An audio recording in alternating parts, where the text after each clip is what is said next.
MLS Cup today at 3 on ESPN. Comes to an end in a familiar place for the 6th time. MLS Cup comes to Carson, California, the home of the LA Galaxy. Today face the New England Revolution.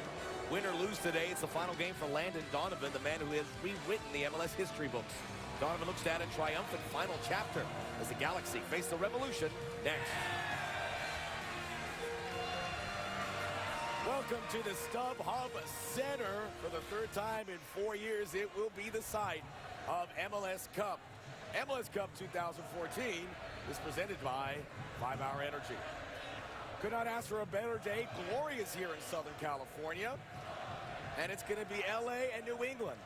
This is a very special matchup in the history of MLS Cup, not only because of the frequency these two have met in 2002 and 2005, but by the means of which it was won. The LA Galaxy scoring a goal in extra time to win it. With Casey Keller and Alexi Lalas, later to joined by Adrian Healy, Taylor Trollman, and Monica Gonzalez. I am Max Brodas. You may have heard this is the end of the road for Landon Donovan, his final game. But guys, this is MLS Cup. This is what they all play for. What makes it so special for you? Well, look, MLS Cup is about history. It's about being remembered. Nobody remembers the Supporters' Shield or being conference champion or winning Open Cup. They remember the MLS Cup champions, and the Los Angeles Galaxy have an absolutely incredible opportunity to do it here in their home stadium in front of their home crowd. They are without a doubt the favorites in this game. However, New England comes into this game, and I really hope they play. They don't need to overthink this. They need to do exactly what they have done to get here. They don't need to change anything. They need to run and gun. If they try to get smart, if they try to get cute and pull back into a shell, it'll be big problems for them, and I hope they don't do that. Look, and this is about the stars shining. That's how you win championships. And there's no brighter star at the moment in MLS than Robbie Keane, recently crowned MVP. It's been a little bit of a quiet playoffs for Robbie Keane's standard. If he has the game that we all expect him to have, he's provides the service, provides the goals for Landon Donovan to also come out in a crowning moment in his final match, then you have to say it's the LA Galaxy's cup to lose. But this New England Revolution team, who everybody has written off, they say it's no hope. They've got a great attitude, and they've had a fantastic second half of the season with the addition of Jermaine Jones. And they're going to come in here, I have a feeling, trying to upset things a little bit. They're a good team. They deserve to be here. We'll talk much more about Landon Donovan. So many layers, so many compelling stories to this MLS Cup. One of them, for a league that started in 1996, the LA Galaxy are playing in their 9th MLS Cup. Truly extraordinary. They've won 4 of them. The Revolution are playing in their 5th. They have yet to get that victory. They hope they get through against that cup rival here in the Revolution. Or pardon me, the Galaxy. And they are led by Landon Donovan. He's done it all. Most career MLS goals, assists, postseason goals. He has a chance to walk out a champion here, Alexi, and he'll play a big role in whether they do or they do not. Look, we are here and we are going to watch the final professional soccer game of the greatest male American soccer player ever to play the game. And he is being given this incredibly unique opportunity that 99% of professional athletes don't get.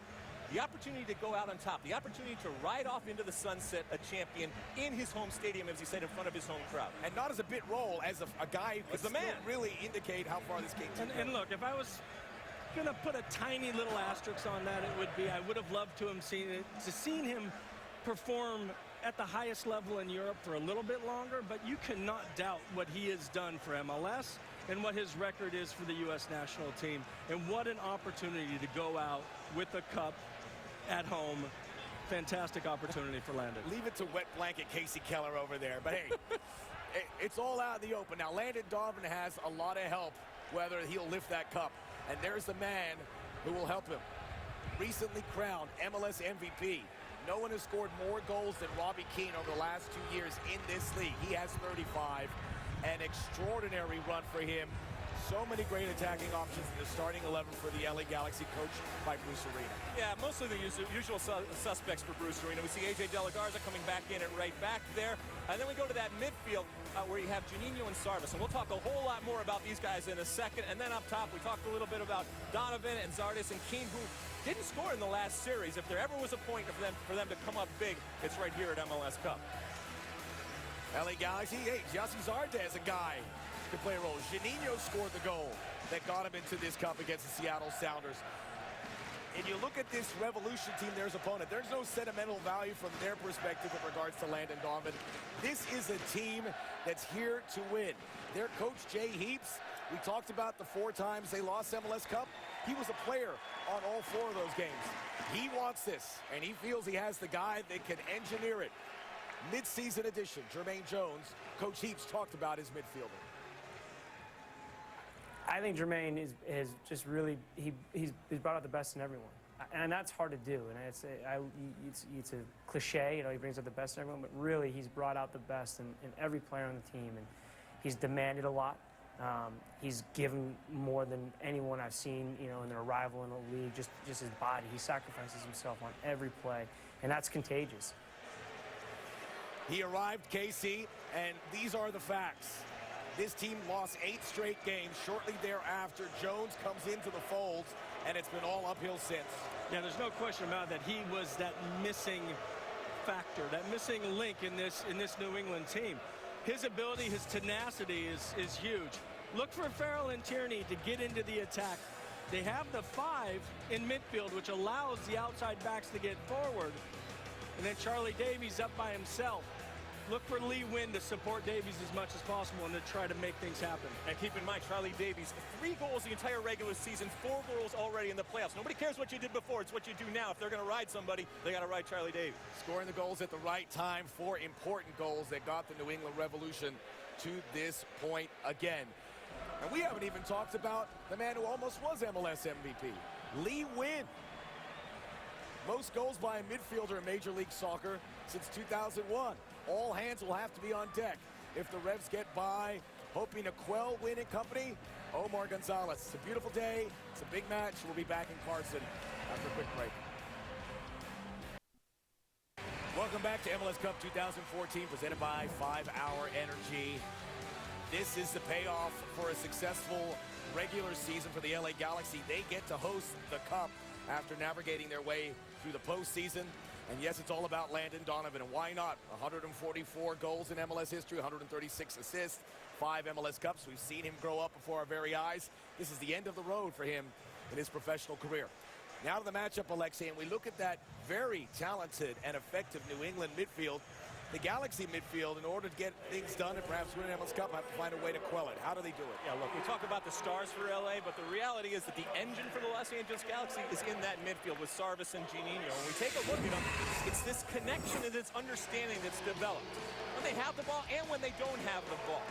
The reality is that the Los Angeles Galaxy, they love to risk. They bomb their outside backs forward, and even in this case, in many cases, Sarvis gets into the attack. So we're going to take a look at this play. In this moment that Sarvis goes forward, his friend Juninho, he understands he's going to get in that sweet spot in front of the back 4. So even if it breaks down like it does on this play, that's Sarvis right up there helping the offense. Look who's there to break up the play and win back possession. But keep this in mind. In this play, obviously it worked. But guys like Jermaine Jones in the midfield for New England, if it doesn't work, and Jermaine Jones with his physical play is able to disrupt those 2 in the midfield, or even the 1 in the midfield, there's going to be problems because you got a guy like Lee Wynn who can then take that ball and drive at speed. But where Sarvis and Juninho do such a good job with that understanding is winning those second balls. So you saw that long clearance from Mike Lazura. Omar Gonzalez goes up, challenges, knocks it into an area. Who wins that ball to get straight back on the attack? But Juninho. It could be Sarvis, it could be Juninho. But the question mark is, now you got this New England Revolution midfield with 5. They're not going to have that space. So it's going to be so important for those 2 to get their positional sense right and not get that numerical disadvantage and allow the Revolution those second balls to then control the run and get out on the counter. Be interesting. You talk about all the star power, but that hard work and endeavor in the midfield may go a long way in determining who will win this game. The 2 hottest teams coming in have made it to this point, and we'll get close and see who will lift the trophy when we return. This is You want to go. SHRM, the leading resource for human resources. For a season that began way back in March, it ends today. LA looking for that 5th trophy, New England looking for that 1st, and not wanting to be the first team in major American professional sports to make 5 finals and never win it. We're closing in, a very special moment for so many reasons. A couple weeks ago, we bid farewell to Thierry Henry. Soon it's going to be Landon Donovan. And Alexi, it's obviously a lot of emotions running over for him. What about the guy who's going to be marking him? You look at the right side. It's not just Andrew Farrell on the right side of the window. It's also Teal Bunbury, who we've seen go forward. But it's a balance of how much do you go forward, because you've got not only Landon Donovan, but behind him, Robbie Rogers, who we've seen just come into his own at that left back position. So you figure out how many times can you get forward and still do your defensive responsibilities, because you know LA is going to come hard right at the start. I should say Landon Donovan leads every offensive category in caps with regards to MLS and U.S. national team. The one that he doesn't have is most caps. And that man on the right owns that Kobe Jones bringing out the trophy. Pretty exciting, pretty amazing stuff here. No, it is. It's excellent. I think to really stamp that home is you think that 8 of the 11 starters have previously played in an MLS Cup for the LA Galaxy. So there's going to be no overawed by the situation. They're going to come in here and they're going to say, hey, we've done this, we've been here, we've won this before. Now let's go make sure we're at home and let's do it again. 0 cups for the Revs, so they'll have to close the gap somehow. Well, Landon Donovan said it best. We know how to win. And they believe that. They understand that. I asked Bruce Arena the other day, because there's always this debate on who's the best team for 2014. He said, you know what? If the Los Angeles Galaxy come out today and win MLS Cup, we are the best team. We didn't care about supporter shield or anything like that. Well, this is where it happens right now, and it couldn't be a better scenario. I'm telling you right now, a lot has to go wrong for the LA Galaxy to lose this game. And on that point, Alexi, I was talking to Robbie Keane after the Seattle game, when they were down 2-0 at halftime, and they went at halftime and they said, look, we're good. We score a goal. We're fine. We're going through on the away goals rule. And there was none of that. The pressure wasn't there. There was no panic. It was just, okay, we'll get our goal and then we'll go see it through. And there's that confidence that this LA Galaxy team has, because they have done it before and they have found ways to get the results that they've needed.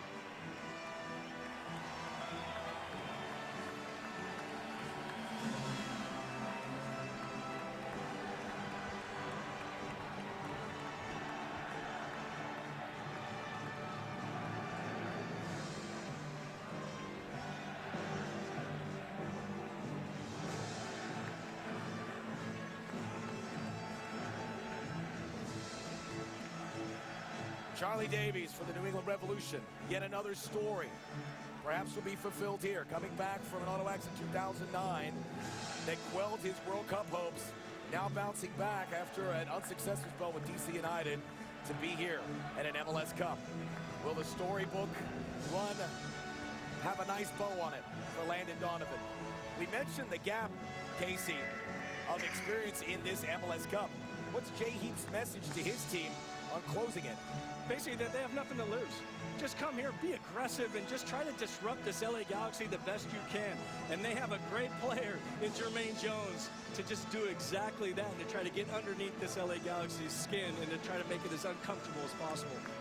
As I said, don't overthink it. If you're going to go out in the style and the way that got you here. If you try to pull back and bunker and try to tactically do something different, I think it could be big problems for the New England Revolution. If they go out and they play the way they've played, they got a chance at it. If you see them bunker down, if you see them get out of that comfort zone, if the alarm bells start to ring, would that suggest this is the kind of game we'll get expansive football? Yes. That's what I wanted to hear. This has all the ingredients to be a very special MLS Cup. You think about the inaugural one in '96. I don't think the New England Revolution know how to play any different way. I don't think they can bunker, which is good for us viewing this game. It all comes down to this. Commissioner Don Garber, as we get ready. We get ready for the national anthem. Aloe Black hit singles The Man and Wake Me Up. You have any Aloe Black on your iPod? Between the Rat and the LA Guns? I just spilled somebody's beer here behind us. Okay. Apologies. Small things. Well, we'll get. He'll sing the national anthem here. A top artist for a top game. Let's get you down there to pitch side.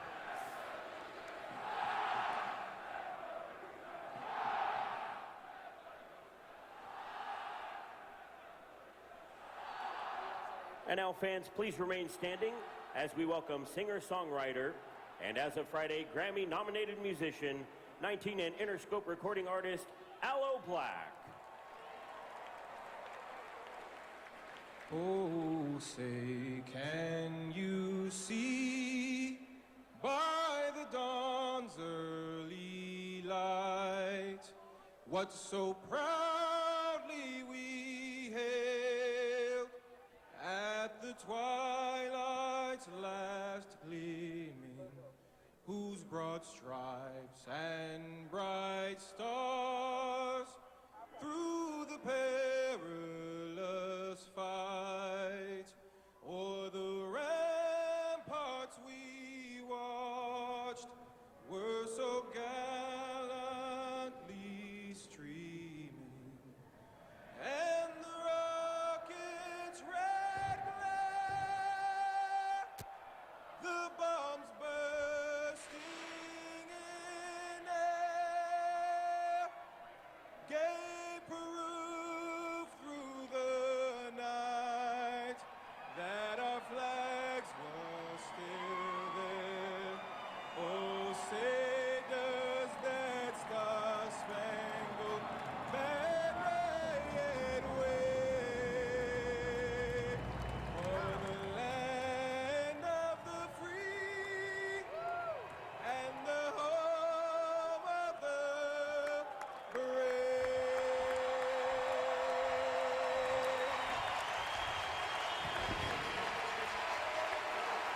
That's how you get things started, and we are ready for MLS Cup. We'll see you at the half. Now let's hand off to the guys who have been covering this league all season long. To the booth, Adrian Healy, Taylor Twelman. Thanks so much, Max. This really is one of those I was there days. It's a real privilege to be here. So glad you could join us at the StubHub Center in Southern California. A picture-perfect Southern California afternoon. Will it be a picture-perfect ending for LD10 as Landon Donovan pulls the curtain down on his career? Well, the biggest day in US soccer, without a doubt, since the end of the World Cup. Taylor Twelman alongside me, Adrian Healy, and it features, fittingly, Taylor, two teams who've been the hottest in the league since that point at the end of July. Where their paths differ, though, is in their recent experience of this MLS Cup. And Adrian, it's the old saying, been there, done that, that describes the LA Galaxy perfectly at the moment. In this starting lineup, only 3 players that haven't played in MLS Cup finals. I can tell you from experience, my first MLS Cup was light years different than the fourth. All week long, you got the feeling that this was just a regular season game on Sunday in September. I think experience is a huge factor for the LA Galaxy today. Momentum, though, such a precious commodity, isn't it? And the Revolution have plenty of it, much of it generated by the arrival of that man, Jermaine Jones. Which is the subject of my Continental Tire Analyst Corner. 12 of the 14 games he is being involved in. The Revolution have scored 2+ goals because his introduction into the lineup put others in better positions to succeed. Scott Caldwell more effective in front of the back four because he doesn't need to go forward with Jones next to him.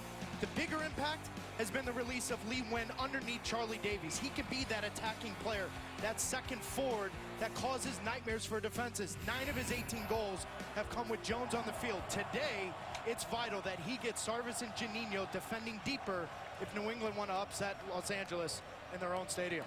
Talk about a deep impact that he has made. Juninho, who made the big impact last week with the goal that got the LA Galaxy to this final, the all-important away goal that dashed the dreams of the Seattle Sounders. Marcelo Sarvas, his Brazilian compatriot who shares the midfield space with him. What an atmosphere here. Plenty of fans from the New England Revolution. An impressive number have made their way across country for East against West. You can barely see the goal mouth that the Revolution will be defending in the first half, thanks to all the streamers. Coming towards the end of the league's second decade, one that's seen amazing change and growth. Seems appropriate that this 19th MLS Cup contested between 2 founder members of the league who have met twice before at MLS Cup. Both of them ending the same way, with LA winning in extra time by the only goal of the game. The Revolution fans going across to salute their party traveling band of supporters. Jay Heaps, the third to play and coach in an MLS Cup. Will it be different for him on the seat? He lost all 4 as a player in the middle part of the last decade. He's a man that knows all about winning this trophy, trying to win it for the 5th time in his career.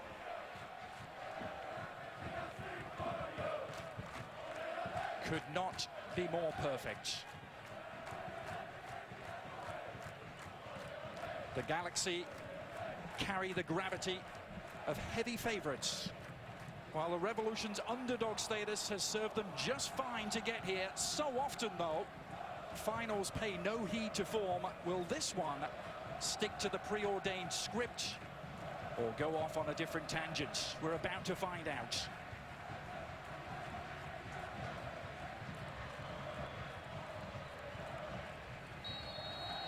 MLS Cup 2014 underway, with the Revolution in their dark blue going from left to right, the Galaxy all in white. The Galaxy trying to become the first to 5. Landon Donovan trying to become the first to 6. What a way to go out that would be.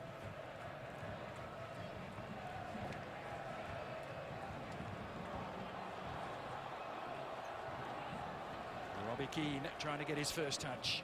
Jermaine Jones made sure it didn't last for long.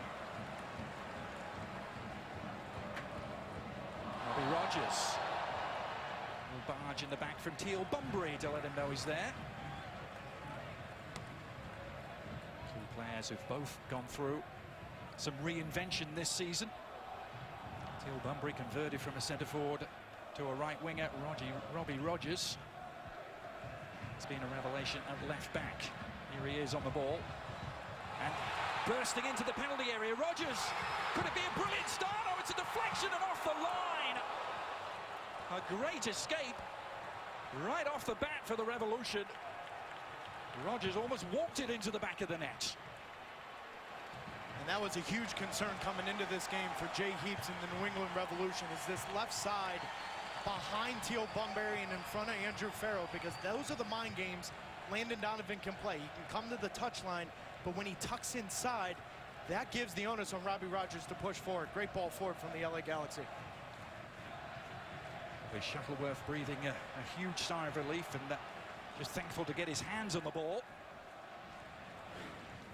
He needed some aid and assistance. But that's what I'm talking about. It's off the back shoulder of Andrew Farrell. So Landon Donovan knows if he gives that space in behind him, Robbie Rogers can exploit that. That's a tough spot for Teal Bunbury and Andrew Farrell.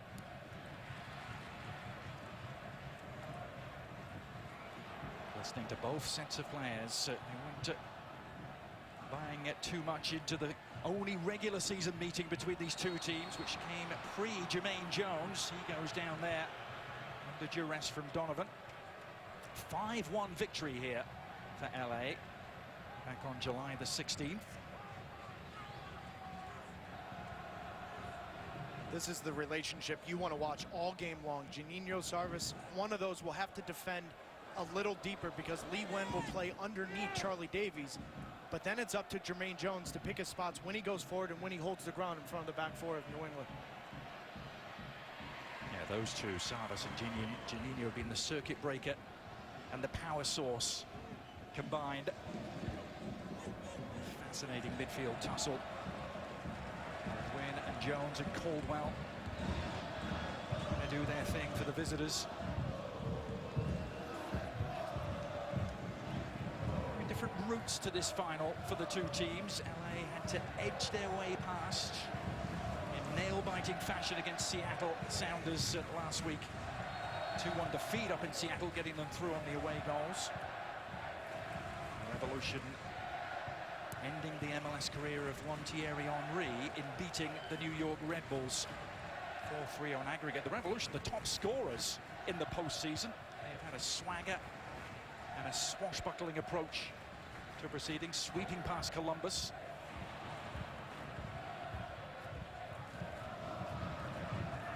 Charlie Davies saying the chemistry has been right, the camaraderie has been right, all the pieces of the puzzle in place. But this, a different sort of task altogether.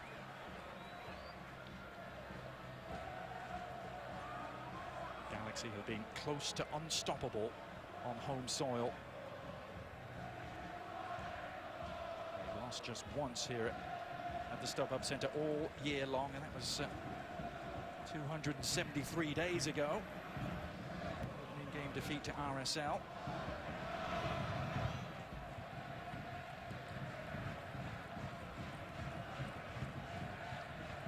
Omar Gonzalez. Happy memories of the last MLS Cup here. He scored. He was the game MVP. The win against Houston.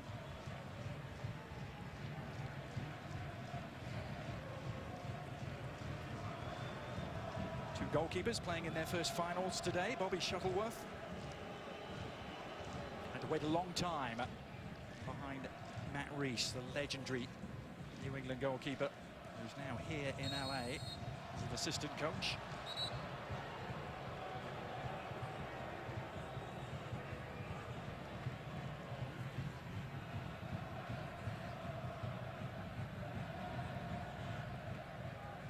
History is any guide, expect goals here today.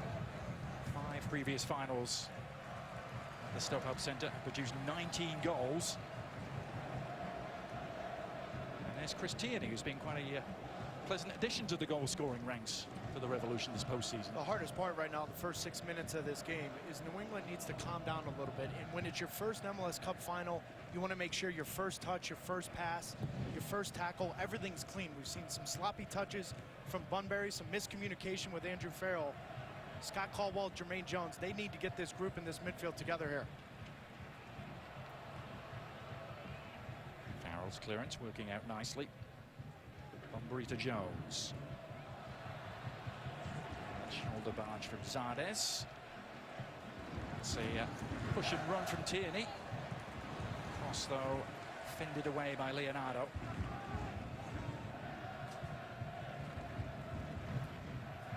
Jermaine Jones, signed on August the 24th. Playing in his adopted hometown.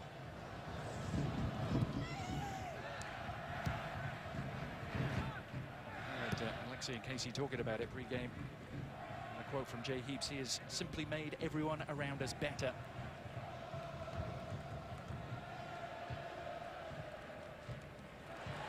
That's a sloppy ball, though, and it's cut out by Robbie Keane. You do that at your peril as a visitor here against the Galaxy.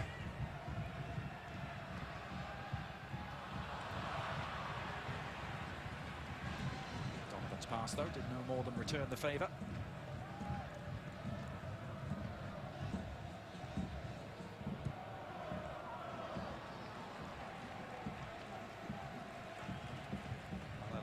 Scored in the postseason for the Revolution. 6 conceded, though. That was the worry.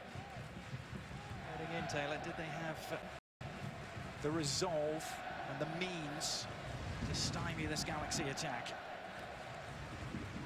It'd been the same approach where they just tried to outscore teams. Jones lining it up.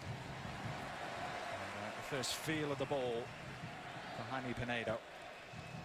The 2014 MLS Cup presented by 5-Hour Energy Shots and the Adidas Predator Instinct, the greatest boot ever. And Donovan. To Keane. The Keane seeking his 3rd title in 4 years. He's living up to his name, isn't he? He stayed so hungry since he's come to MLS. Good spot as well from Scott Caldwell, because that's the area that Robbie Keane wants to exploit, in between Andrew Farrell and AJ Soares, to give the freedom to Landon Donovan to come inside, overlap on the left, or make a run in behind with Giazzi Zardes. Good spot from Scott Caldwell.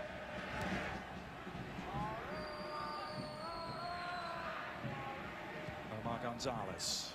I want to talk about post-World Cup hangovers for certain US national team players, isn't there? But Omar been suffering from that. It was the most clever piece of play from Shuttleworth, but Salvez was there and did enough. Jose Gonçalves, the big Portuguese central defender.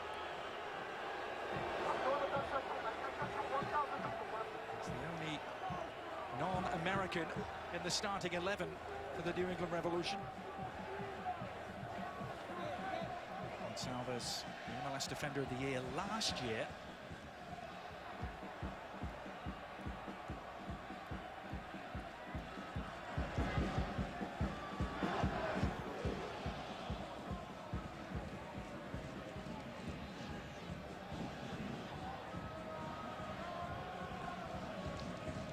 Shuttleworth looking right towards Bunbury.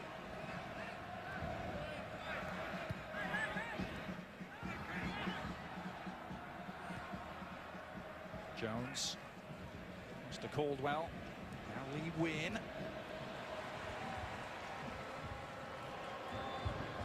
Lee Wynn always has such an instinct for the right angle.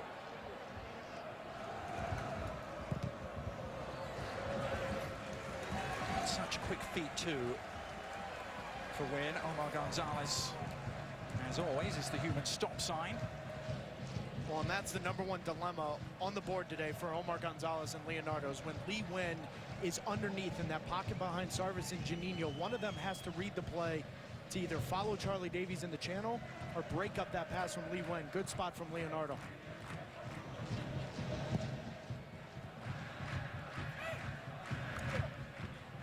The early sparring here. 10 minutes in. MLS Cup 2014. The end game for Landon Donovan. A long goodbye that started with his announcement back on August the 7th. This year would be his last. And he finished in fine style.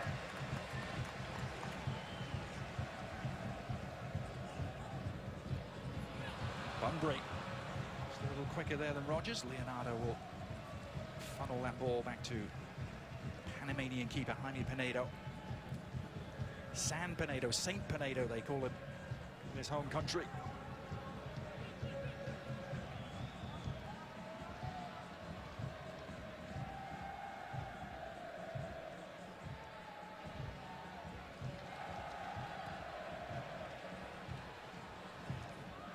Header away was from Farrell, as far as he would have liked.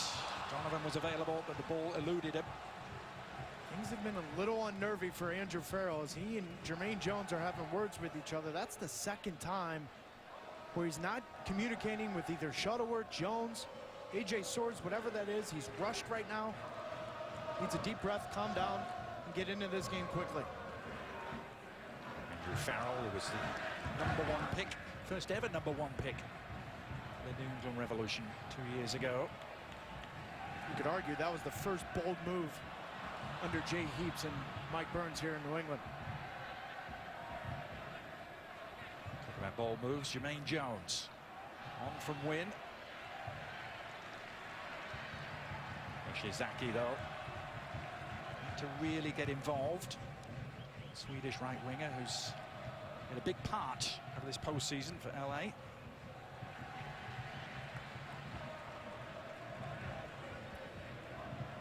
Revolution broke the mold, didn't they? They signed this man, Jermaine Jones. Previously frugal blueprint, perhaps, for the club was ripped up.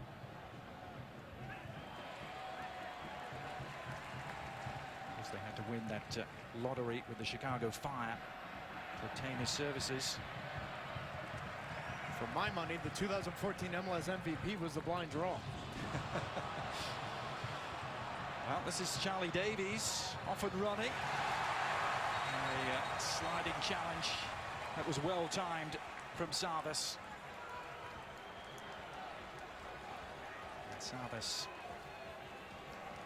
picked up a piece of Charlie Davies' knee inadvertently, I think. Well, and as much as Robbie Keane, Jazzy Zardes, and Landon Donovan get their credit, I don't think Marcelo Sarvis gets enough credit here, because that is not what Bruce Arena wants. Is Omar Gonzalez stepping forward, losing possession?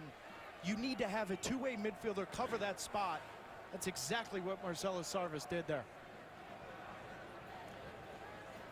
And Bruce Arena, quick look at him, got goals from both his Brazilian midfielders, didn't he, to beat Seattle over the two legs. Marcelo Sarvis with the only goal here. 1-0 home win in the first leg.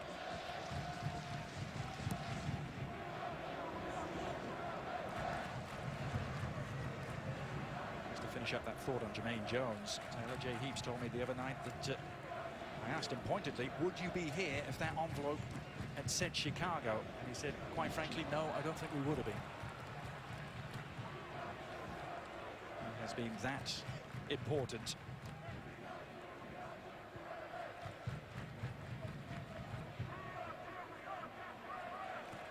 A nervy moment for Farrell, and he can't catch up to it.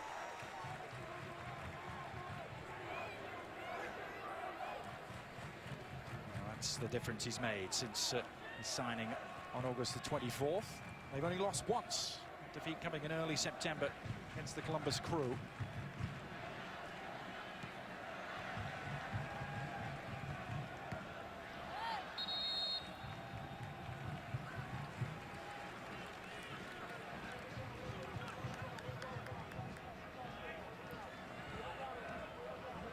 Jones, who had such a stellar summer, the Jurgen Klinsmann squad.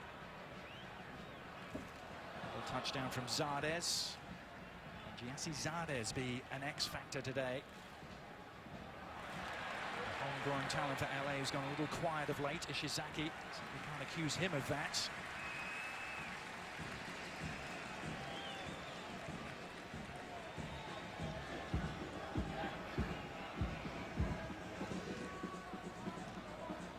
AJ De La Garza, Ishizaki controlling the right-hand side together.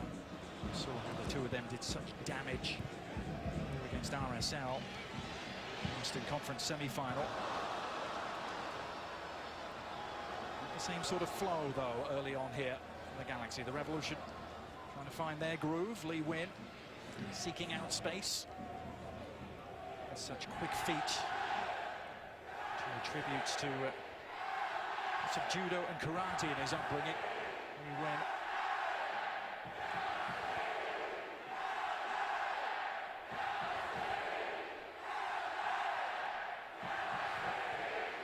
Fantastic noise here, which Win is trying to silence with that little dinked ball to Bunbury. Pinedo is there first.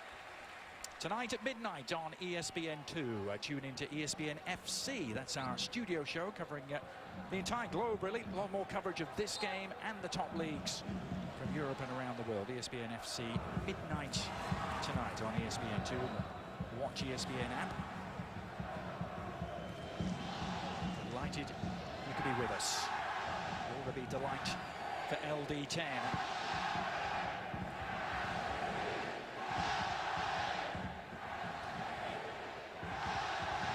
Zardes. Here's Donovan now. Keane had peeled away and found some space. Keane back across. Perhaps defense was stretched, but they have the numbers back.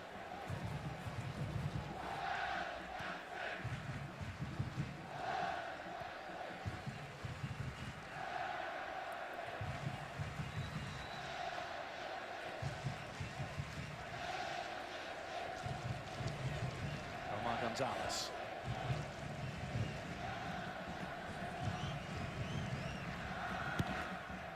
Rogers back to Leonardo.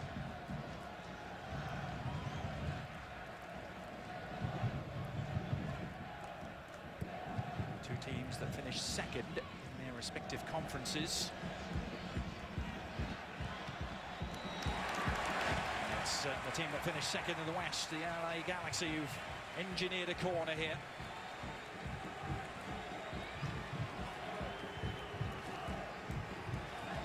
Last year's final in that respect, with the two teams that finished second. Rather different conditions, though. It's about 68 degrees warmer today. Yeah, and the biggest question coming into this MLS Cup is who would mark Omar Gonzalez?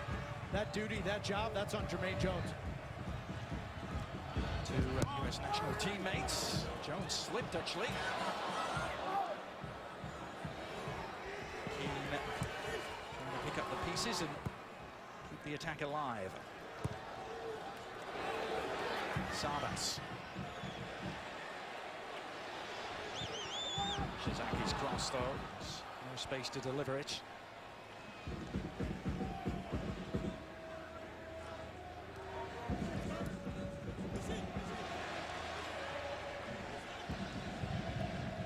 Triangles between Savas, Ishizaki, and Zardes now full width of the pitch. Robbie Keane. A juggling act from him. Rogers. It's going to spin behind. Another Galaxy corner. Robbie Keane, who only won one trophy in all his time playing at the highest level in European soccer. It was a League Cup with Spurs back in 2008. Keep an eye here, Adrian. You're going to see Robbie Keane, Omar Gonzalez just crowd the 6-yard box. Expect Robbie Keane to come short, and he gives Ishizaki the option. Play it short corner, drive it near post with Omar Gonzalez right in front of Bobby Shuttleworth.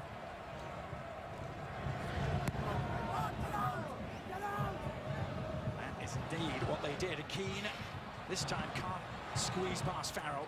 Joggy determined, defending that time from Farrell. And Charlie Davies finds an escape route. Now Bunbury. Well, he had Kellen Rowe storming forward. Bunbury decided not to play it. Kept it for himself, and that was a very useful counter-attacking opportunity that melted away. He has to find Kellen Rowe in that moment.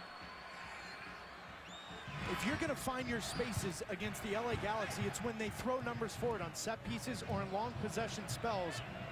But if you can break that pressure, if Teal Bunbury picks up his head, Kellen Rowe's in.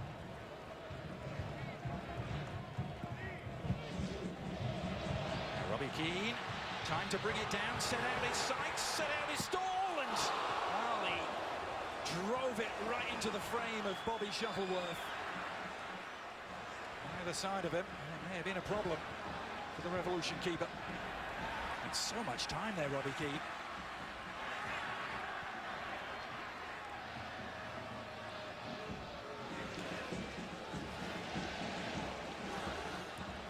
Savas. Right, Zardes driving on. Giassi Zardes back from Donovan. The two of them looked on the verge of opening up the defense. And Soares and Andrew Farrell having words with each other, but that's exactly what they were working on all day in training. Listen, AJ Soares, Gonçalves, they'll have to deal with Robbie Keane and Giassi Zardes, but when Zardes can split one of them, Andrew Farrell has to tuck in on the right shoulder of AJ Soares. Extremely nervy moment from Jay Heaps in his back line. Heaps wondering if they can hold firm here. Ishizaki. Straight into the air.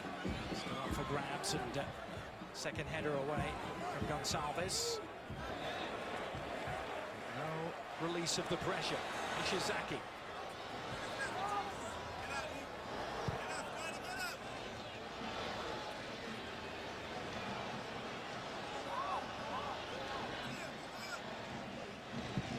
Gaza back into the mix it comes. Taking out Leonardo Ishizaki on the turn. Well, a little helter-skelter at the moment on the edge of the penalty area. Jermaine Jones trying to bring some order to proceedings. That's a fine clearance for Charlie Davies, who's on the run here. Davies, can he do it? He can't. What a saving tackle that was.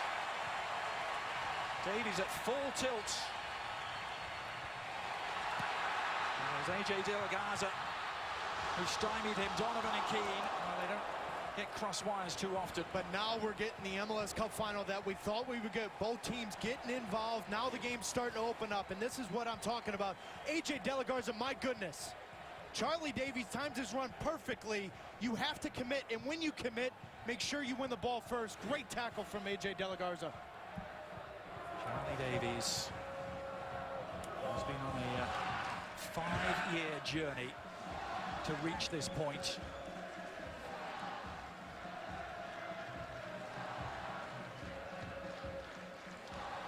Davies with 4 goals so far in the playoffs for the Revolution. We're 24 minutes into this game, and you haven't heard anything from Charlie Davies, but what's the threat? Everyone talks about the return for Charlie Davies over the last 5 years. That's the threat that every U.S. soccer fan fell in love with in 2009, is the ability to break the back line and catch the LA Galaxy on the counter. There goes again, but with Omar Gonzalez a head start this time. Yeah, Charlie Davies went from thinking he was playing at a World Cup to wondering whether he would walk again. That horrific accident that October night in 2009. It's been such a long and arduous struggle for him to get back, but he's really coming to his own in this postseason. There's still moments, though, and you're seeing it from Jay Heaps screaming at Charlie Davies. He's got to be a little bit of a target, an option for Chris Tierney, Andrew Farrell to play to his feet. But in all seriousness, if he can run on the back shoulder of Leonardo and Omar Gonzalez, trouble for LA. Trouble for the Revolution here with Zardes. Well, didn't quite make the most of that. Let's go down to Monica Gonzalez, who has something on Jay Heaps. Monica. Well, Adrian, it took Jay Heaps about 20 minutes to get out of his seat and start hollering at his players. He was yelling mostly at the defense the last 5 minutes. LA was attacking, putting them under pressure. New England would clear it out and then just sit. So he really wants their back line to get up when they clear it out, push into the offense, and not fall into playing a defensive game. Guys? Thanks, Monica. Jay Heaps, and imagine, is kicking every ball. And who played with such distinction for the Revolution for 11 seasons. Trying to follow in the footsteps of two Peters, Peter Vermees and Peter Novak. Playing in MLS Cup and then coaching the same team.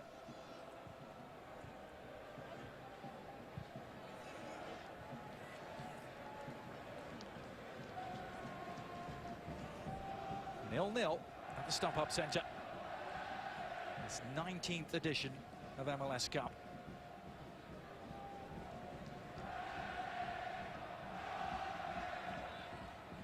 Sparkling Sunday afternoon sunshine in Southern California. This is Caldwell. This wasn't too sparkling.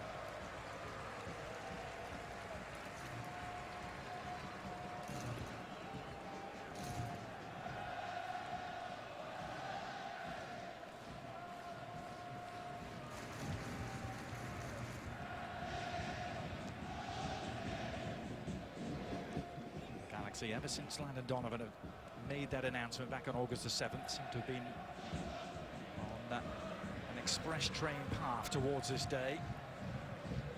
He set the sat-nav for the final.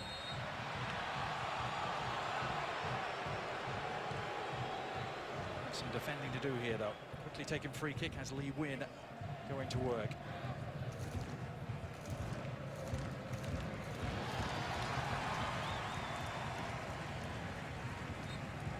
Tierney unable to maintain the momentum.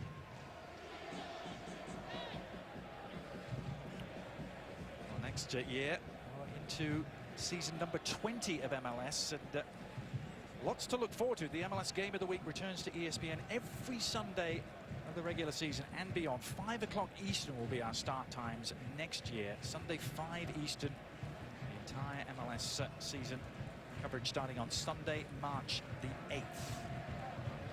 Can we get through this one first? I was going to say, it's only 3 months away, isn't it?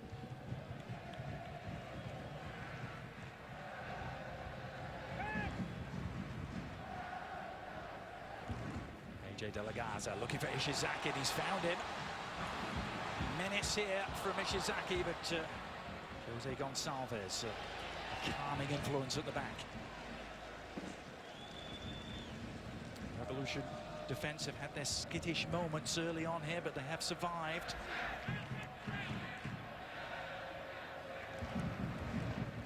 Bunbury, one of only 2 members of the Revolution squad, Teal Bunbury, who've experienced a day like this before. MLS Cup Bunbury didn't get on the field a year ago, though. As a member of the Sporting Kansas City team, won the cup.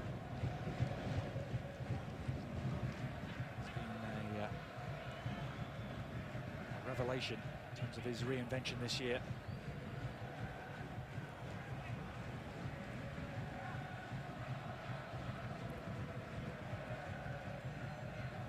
So many stories, so many comebacks, a lot of tragedy involved. Players out there, and Bunbury's had to come back himself. Major torn ACL. for over a year.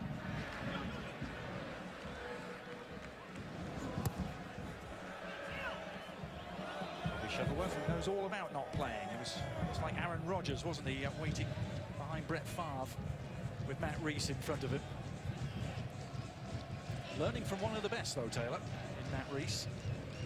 I think it was day in and day out. You also look at a guy like Scott Caldwell. Many people forget, but during the 2002 to 2007 run of the New England Revolution, Scott Caldwell will come back from Akron, train with those players, train with that group of players, and gain viable experience, especially in a game like today.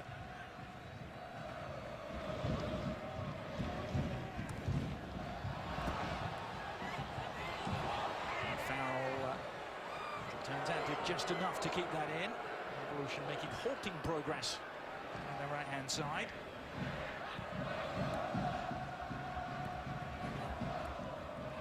Here's Jones. Never played in a cup final at club level before. Gold Cup final appearance at the US national team. His only taste of a final was actually on loan away from Schalke. Blackburn Rovers. Schalke made the German Cup.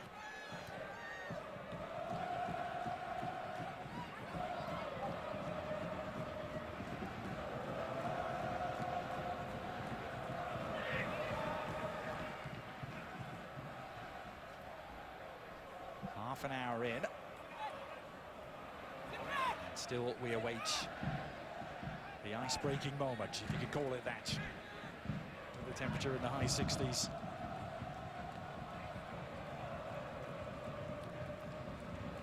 Well, help us beat cancer. The V Foundation awards 100% of direct donations and net proceeds of events to fund cancer research. You can log on to www.jimmyv.org or call 1-800-4-JIMMY-V to donate. And thank you indeed for doing so. Shizaki, his intentions there. But those were the moments in July where the LA Galaxy killed the New England Revolution. Today, it's been a little different from Gonçalves. Immediately when that ball's turned over, he's taken that extra step back to cover that run in behind from Zardes.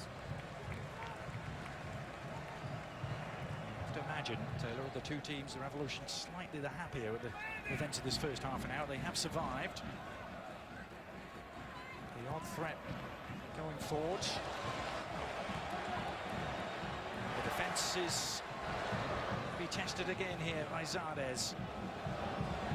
Robbie Keane, who scored a cracker against them in July from that sort of range. And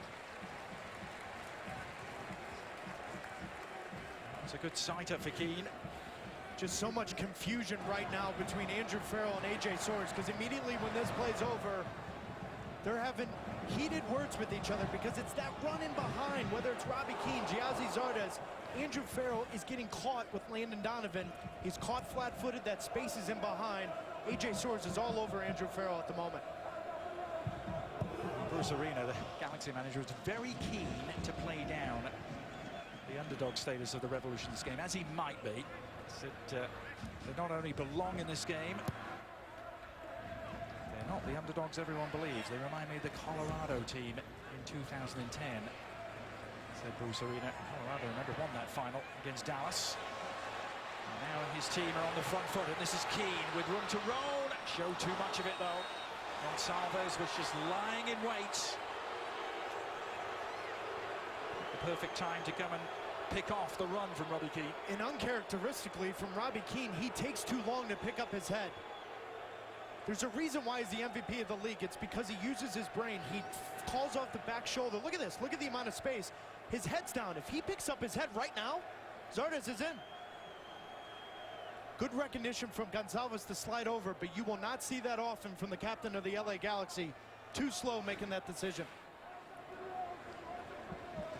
Robbie Keane, who didn't exactly have far to go to pick up his MVP award during the week. About the distance from one penalty area to the other here. MVP award handed out in the same downtown LA building where Keane lives.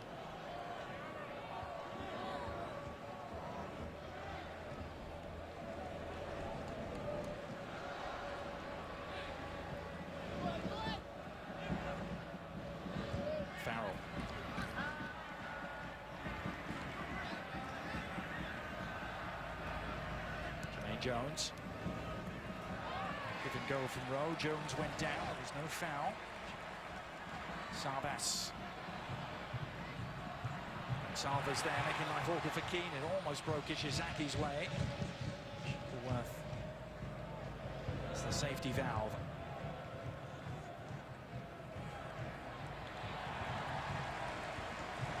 Some sloppy moments in truth from both teams in this first half.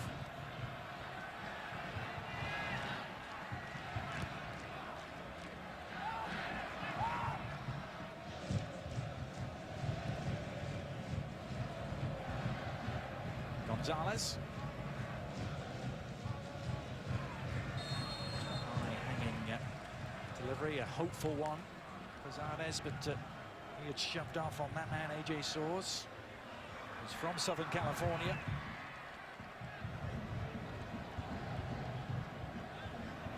Big local contingent to the New England Revolution makeup, though.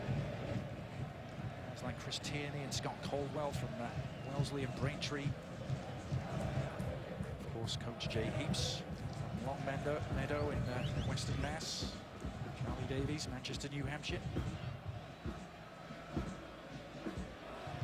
Not to mention Matt Reese, Pat Noonan on the bench. Lots of ties.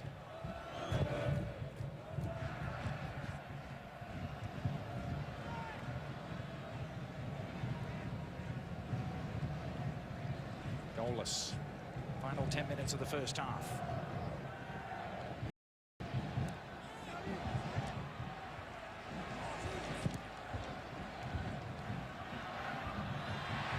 So good from Scott Caldwell, Adrian. It's so good because the ball's being turned over a lot right now in those little pockets in front of the back four in New England. That's the reason why he's in there, and that's also the reason why he's been more effective since Jermaine Jones has come in. He doesn't have to worry about coming forward. Jones-Janino duel continuing. Both of them ending up on the ground again. Kellen Rowe will turn the corner. Robbie Rogers is there to patrol the situation. Robbie Rogers, who's become a published author in the last couple of weeks. His book coming out to play.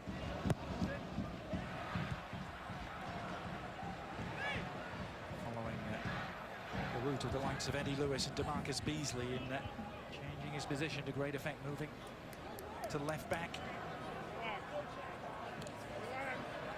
Let's not forget the man who scored the first goal of the Jurgen Klinsmann era for the US. Seems a long time ago now. Well, and I wonder at the new position of left back if he's not in the future with Jurgen Klinsmann. Here's Wynn trying to dink it through to Davies. Farrell, full stretch. Donovan hasn't seen too much of the ball so far.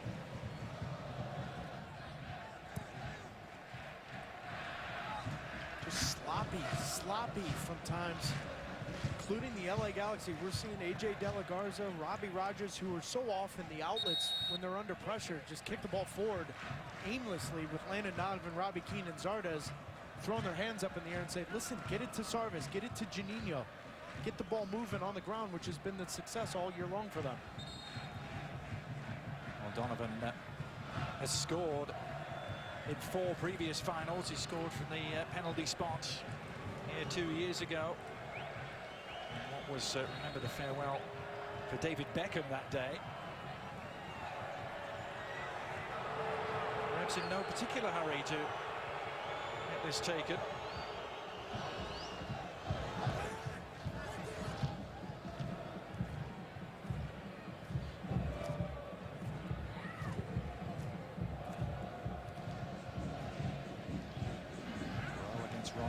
Rogers won the aerial duel. Now Jermaine Jones. Managed to ride the first challenge from Janino. And couldn't take the ball with him. Donovan is there in the blink of an eye. What can he do here? Zardes pushing on. Giassi Zardes!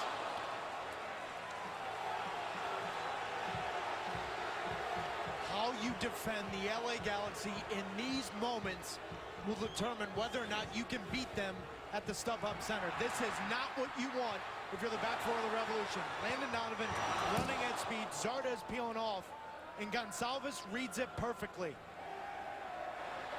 Good recovery from Scott Caldwell. Great recognition from Gonçalves to find Giazzi Zardes on the overlap.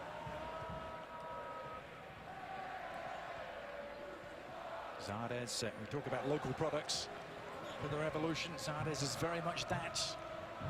Just down the road in Hawthorne. Often used to stand up on the terraces at Galaxy games as a youngster, catching confetti. Now, Donovan. Another example of just a heavy touch.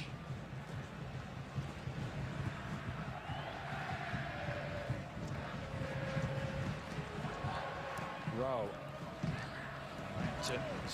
Continuing the theme that has developed. Overdid it towards Davies. Coming up at halftime. Stay with us. It's Fast and Fluid, presented by Windows.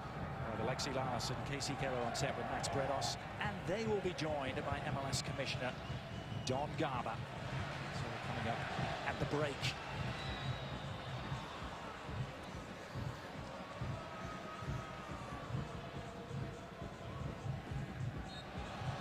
Don't expect it to stay this way. In 7 of the last 8 MLS Cups, both teams have scored. It's remarkable how often the team that has scored first has not gone on to win. These big occasions. It's happened in 4 of the last 5 finals, including last year. It's a decent looking ball.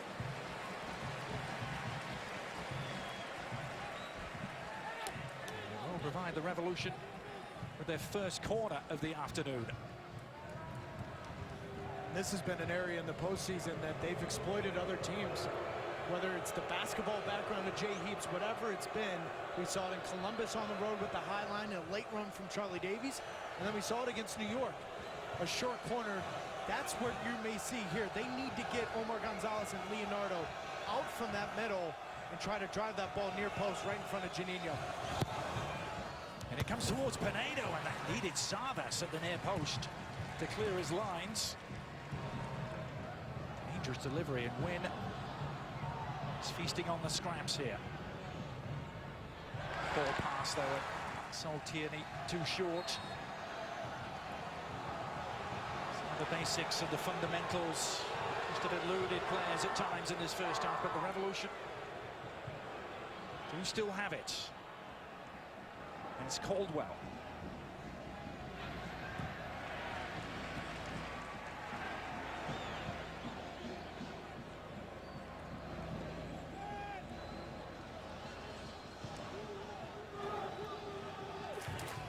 Shuttleworth, the busiest keeper in the MLS playoffs, more saves than any other.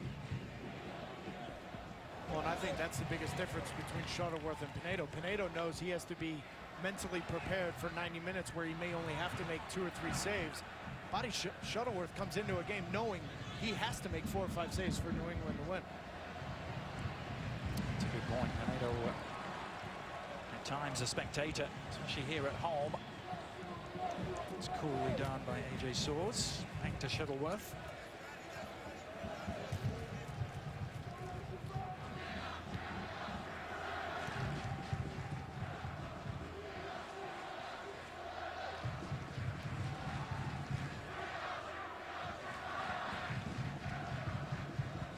You see a lot of walking around. That high pace has been very limited in this game. It's the emotion. I remember a couple, especially my first MLS Cup, where the emotion's so high, you sometimes blow your gasket in the warm-ups. It looks like both teams right now are just trying to find their second win. Sloppy touches, walking around, grabbing their knees, gasping for air. It's been a sloppy first half other than 5-6 minutes. And more evidence of it there with Jermaine Jones' pass going astray.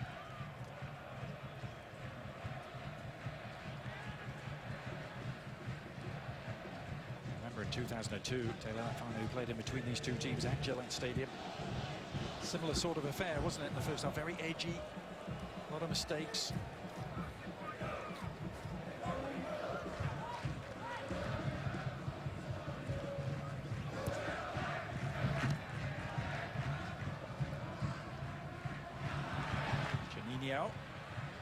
Managed to nick that away. Ishizaki appears on the scene.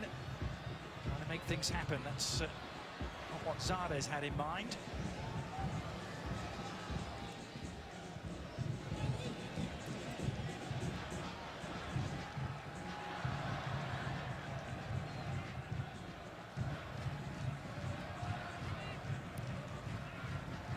The gravity of the big occasion here. Perhaps getting to some. Donovan knows all about the big occasion. He's skipped round Farrell, delivered the cross too.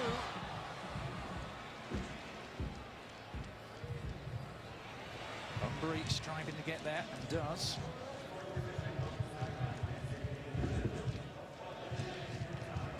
Just 1 minute of stoppage time in this first half.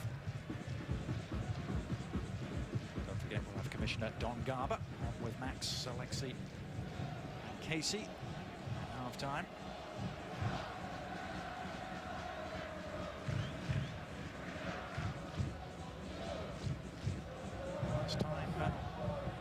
Last two times, in fact, these two teams have met. One of them has scored 5. That has to be a card on Landon Donovan. Yeah. Donovan barreling into the back of AJ Soares. So the first memento for him to take in his final game, perhaps not the one he would have wanted, a yellow it's card. Sloppy from Bobby Shuttleworth, so that ball's floating in air, but it's the elbow in the back of the head of AJ Soares. Reason for the yellow. He was pointing up to the sun, wasn't he? Oops. Losing his bearings. The bearing sunlight. The crowd don't like the yellow card. The feeling his manager doesn't either. The manager will go in and, I'm sure, have some words for his side. Goalless after 45 minutes between the Los Angeles Galaxy and the New England Revolution. Chances very much at a premium. Let's hear from the other manager, Jay Heaps, who's with Monica Gonzalez. Is that you on the skateboard? Jay, yeah, that was me on the skateboard. How pleased are you with your team's performance in this first half and their execution of the game plan? Yeah, we're close. I think we're finding some spaces in the midfield, which was part of our game plan. I think we got to be a little bit more aggressive. We're going to start pushing our backs a little bit more to take up a little bit more space. What about Jermaine Jem? So much talk of him coming into this game. Is he performing in the way you need, or what is it that you need from him or from your players regarding him? No, I like it. He's sitting home for us a little bit now, and as the game goes on, we're going to start legging him up a little bit more, but we got to get him next to Scotty, the two of them playing really well because we're finding some good pockets. Thank you, Coach. Thanks, Monica. Thanks, Monica. Jay Heaps with plenty to mull over, and so will we. Commissioner Don Garber with Max Bredos, Casey Keller, and Alexi Lalas. They won't have any goals to show you. 0-0 after 45 minutes. We'll be right back. I think Cam Newton getting the win, and we are at the half here at StubHub Center. It is the 6th time we have a scoreless half in MLS Cup history. 3rd time in 4 years. We have never had a scoreless final. I got it out of there. Don Garber, ladies and gentlemen. I'd be remiss if I didn't say it. A far cry from the frigid single-digit temperature Kansas City. Sun is shining, beautiful day. Don, since you took over, you pretty much had Landon Donovan as your star player here in Major League Soccer. 2-year difference. When the smoke clears here, you'll have a league without Landon Donovan. Also, Thierry Henry. What is the league doing to prepare to fill that void left by its poster boy, its #1 box office attraction? So, Max, let me start with just, I want to thank you guys. I want to thank ESPN for all the great years of support and 8 more years of a great partnership. When you think about where soccer in America is today, when they write that book, the chapter on the rise of our country as a soccer nation was driven by Landon coming into our league in 2001. That decision to make us a league of choice and be that player has helped rise our country and raise the consciousness of the sport and the position that our league has in it. But there are always going to be guys like Alexi and Casey who leave. And there's going to be guys like David who leave. And then they're replaced by great young players like Lee Nguyen and Diego Fagundes and Zardes. So our league will continue to grow. We'll continue to invest in player development. And at some point, you'll be talking about some other player who will be retiring after 14 great years and moving our country forward as a real soccer nation. Commissioner, let's talk a little bit about the upcoming CBA negotiations, free agency, salary cap, player movement, and you mentioned being a league of choice. I want you to talk to the mid-level MLS player, not the stars, not the DPs, not the U.S. national team players, but the mid-level, the heart and soul of this league. Now, why should a player like that commit to making MLS their league of choice when the restrictions and the structure of the league actually inhibit their ability to maximize their value?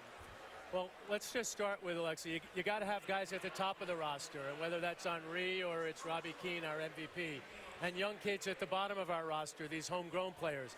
And the middle, the core of our rosters are important for us. And those guys have continued to thrive. They've continued to earn more money.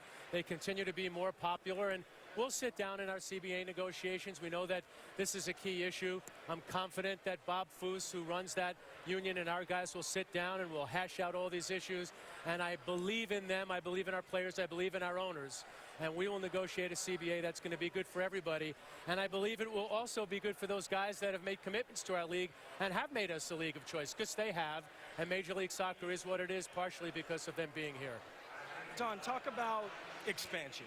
You have New York, you have Orlando coming in, you have Atlanta, you have now this rebranding of a new LA franchise. You've got this thing going on in Miami that we're not sure what's going on with. Neither am I. You've got, Minnesota, and you're talking about Sacramento, and all this. Is there a point in time where you just have to say, okay, let's consolidate, or do you just take the money while the going's good and everybody's excited and MLS is on the uptick? Well, Landon comes in, we are down to 10 teams, and that's 2002. And here we are with 20 teams, soon to be 22 with New York City FC and Orlando. I don't think we're still fully grown out. We're still going through that growth phase. It's why we are working with our players to try to find the right management of that growth. We're working with our owners. We're working with municipalities, our broadcast partners in long-term relationships. We've come out of our owners meeting, as you know. We went through a very rigorous process with our expansion committee. There's lots of interest in expansion in cities that really have the opportunity to be the next LA or be the next Portland or Seattle, Kansas City, Toronto. Pick the market. I don't know when that full growth will come. I've said that by 2020 we'll be 24 teams, and we will be, if not sooner than that. After that, it'll be somebody else for you guys to talk to, and I think at some point our country and Canada can support lots and lots of teams. Never a dull minute. Never a dull moment. On behalf of everyone at ESPN, we'd like to thank you for the kind words. And again, a banner year for Major League Soccer. Commissioner, always great to join us here, and keep up the great work. Thank you, guys. Thanks for your support. Much more to get you ready for the second half. When we return, we'll show you the close calls, the chances, the missteps. Second half just around the corner as well. Afternoon in Southern California. Are we going to see a very different sort of second half than what we saw in the first? Chances very much at a premium. Landon Donovan looking to go out on the ultimate high. Was the only player booked in the first half. Not the sort of curtain call he was seeking. Charlie Davies and Jermaine Jones, constant presence for the New England Revolution, who now go from right to left. The Galaxy left to right. Both teams have won a lot of friends with the way they've played in this postseason. Very easy on the eye. Carried a certain swagger. Much evidence that in the first half. Ishizaki trying to get the second half off with a bang. Well, that's exactly it, Adrian, because when you look at the first half stats, how many people came into this game saying that the New England Revolution would have more possession in the first half than LA? LA had the quality of chances, no doubt about it, but I felt that the game was extremely sloppy, uncharacteristically, mainly from LA Galaxy, giving the ball away in bad spots. Look for the first 10 to 15 minutes to be LA putting pressure on New England. Those first half statistics brought to you by Adidas. Interestingly, showing the Revolution had slightly more of the ball. They don't have it at the moment, thanks to Shuttleworth's errant goal kick.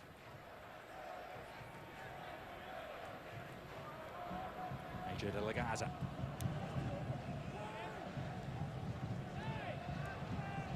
Sardas running into resistance. Jermaine Jones always gives the impression he would carry on running even after he's left the stadium. Jermaine Jones is constant power source.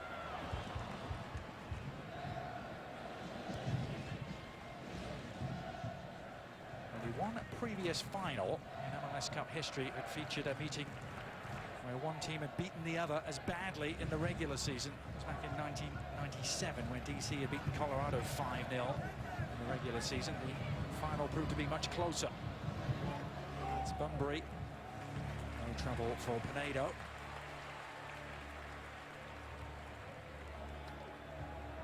The 2014 MLS Cup presented by 5 Hour Energy Shots and by Bacardi. Live passionately, drink responsibly. Bacardi, untamable since 1862. Been around a little longer than MLS Cup. Started in 1996. This final at the then home of the New England Revolution, the old Foxborough Stadium. A memorable one that was for the Galaxy. On the end of a 3-2 defeat to DC United.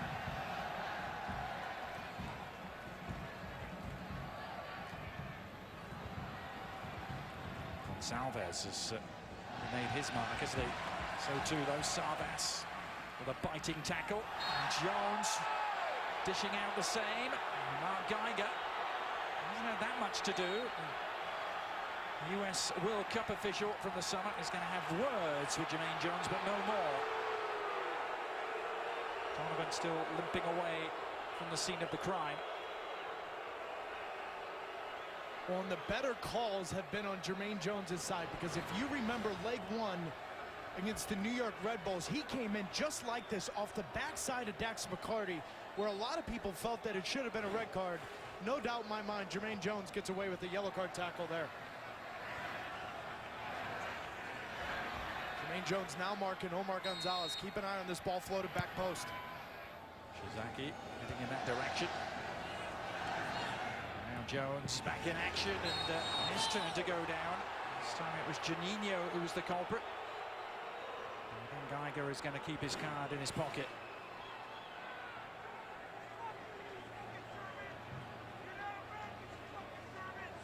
Well, he dishes it out and he takes it, doesn't he, Jermaine Jones? Always a pivotal figure. It's a big no decision, though, if you ask me, from Geiger. We saw last year with Colin in the MLS Cup where he deserved a second yellow. The referee didn't give it to him, and then he comes on and scores a goal. That's a big no decision, because if Jermaine Jones gets a yellow card in the 49th minute, it changes the way he plays in the midfield. And all those US stars at the World Cup this summer, of course, Mark Geiger is the refereeing star for the United States, first American to take charge of a knockout round game. Took charge of the France-Nigeria game. Was actually the 4th official in that Brazil-Germany semi-final. Well, and as much as we talk about the World Cup hangover for players, Geiger had his own World Cup hangover. I thought he came back into MLS and had some bad calls. Today he's been pretty good. Yeah, controversial decision early in the playoffs, didn't he? In that Dallas-Vancouver game, the penalty he awarded. Got Dallas through.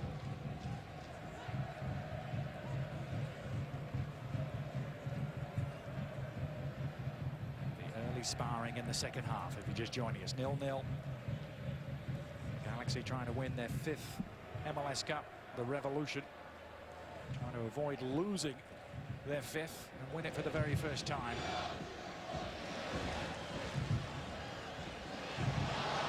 Rowe, he's picked that off. This is promising for the Revolution. It's Lee Win. Down he goes. Geiger had a look and didn't do anything about it. That will be a fascinating incident to take a closer inspection of.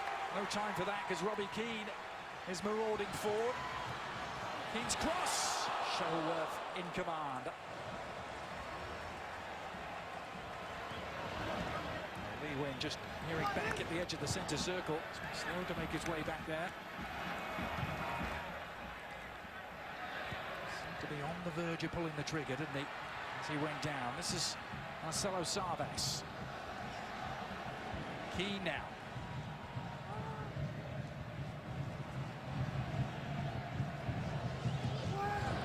Game already has a different feel about it since the break. Ishizaki swinging it in. Zardes! Giassi Zardes! Can he do it? Yes, he can!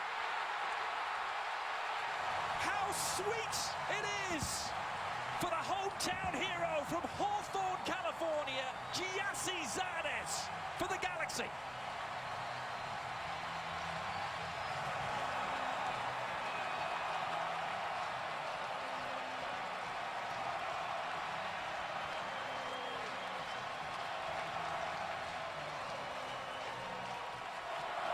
It's been a long last couple, 9 weeks for Giassi Zardes. Only 1 goal in his last 11 games, but you do not score 16 goals in the regular season if you're not confident in these spots. Big, strong, holds off Andrew Farrell and buries it in the back corner.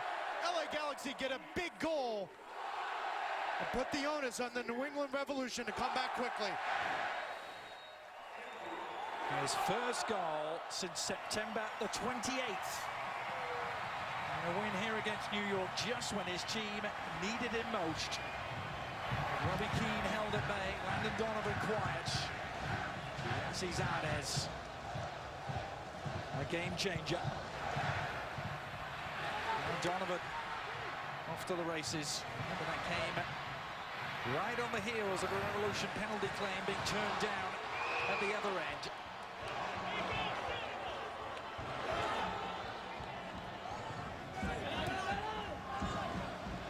Ishizaki winding his way. Soares is there to pick it off.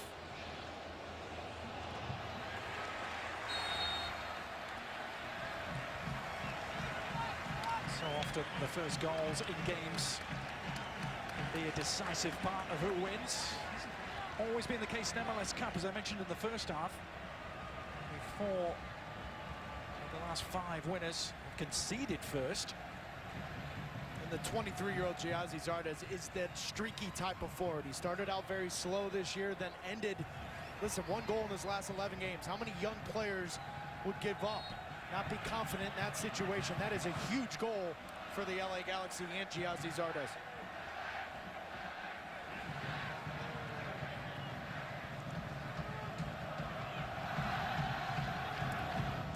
Ishizaki, all sorts of space here for Zardes. Salves across, though. Throw a blanket over that attack. He's done several times. Zardes.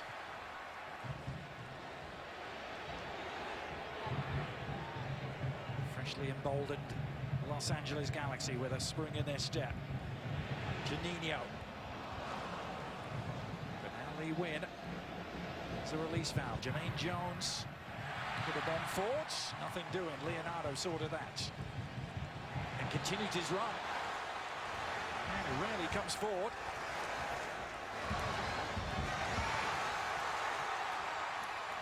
Zardes. On for Ishizaki. Donovan. Landon Donovan. Galaxy. Menacing moments, these. Everything is down the right side of the New England Revolution. That pocket of space between A.J. Soares and Andrew Farrell has given them fits. Oh, gratefully relieves the pressure. Huge heave forward.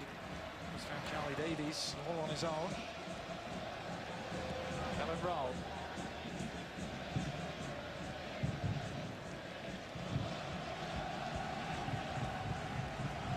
Throughout this postseason, the Revolution have found the wherewithal to dig deep. Indeed, the run they put together at the end of the season. Always games they were in control of. Come from behind twice last week against the Red Bulls.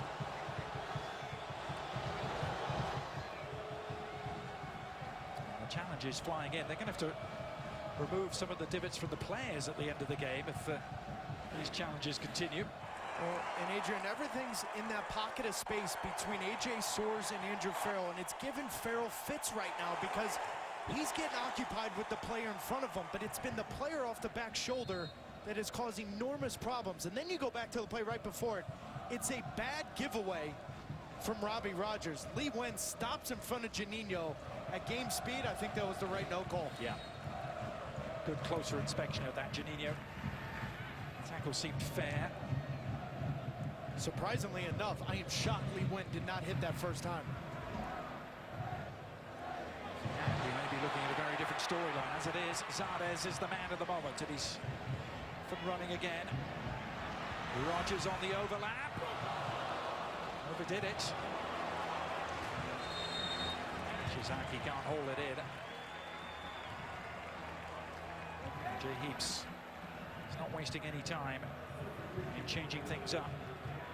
Kobayashi is going to come on. Diego Kobayashi, the Japanese midfielding local man, Scott Caldwell.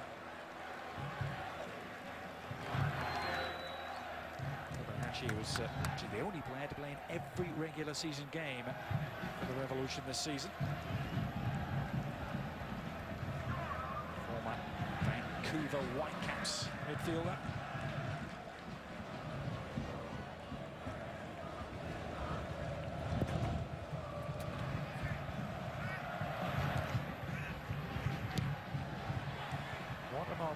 For Giassi Zardes. Used to stand on the terraces catching confetti as a Galaxy fan. As a young kid, now he's the cause of the confetti cannons going off.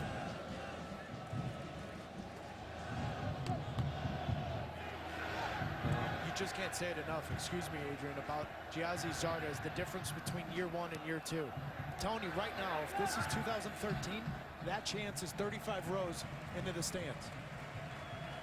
And Bruce Arena talked about it. He told them, listen, everything has to be on target. And if you're gonna miss, miss wide. And that's exactly where he aimed. Low and hard, back corner. That's the confidence of a 16-goal scorer in the regular season. Just know he's been relishing having Robbie Keane and Landon Donovan to learn from. I'd argue if you don't score 16 goals with Keane and Donovan on your team, you're doing something wrong. But listen, on the Revolution side, this isn't unfamiliar territory. I don't think they believed they were going to come in here and try to win the game 1-0. They just got to get Kellen Rowe, Teal Bumber, and Charlie Davies into this game. We have not seen enough from the front three. Too often we're seeing Kellen Rowe hide behind Sarvis and Janino, not giving Farrell an option. Charlie Davies has to be a target. And Teal Bumber, can he get on the touchline and get after AJ De La Garza one-on-one?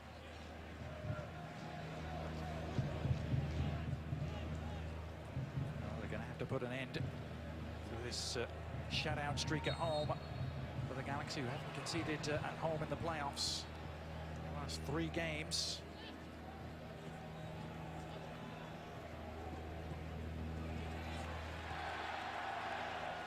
Keane. Slip at an inopportune moment there from Sarves as Janino tried to find him. Immediately after the conclusion of the game, we'll have a special boot room extra for you. We'd love your company for that. ESPNFC.com is the place to go for more post-game coverage as soon as the trophy is lifted. It's also available on ESPN 3.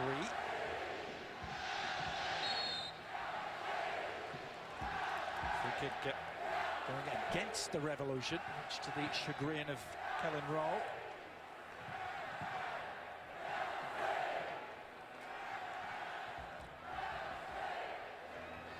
Rowe, who had to deal with a major injury for really the first time in his young career. 2 months with a hamstring injury.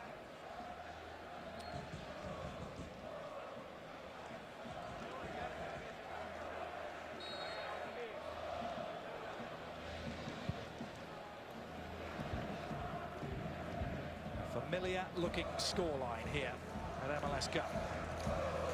Galaxy 1, the Revolution 0.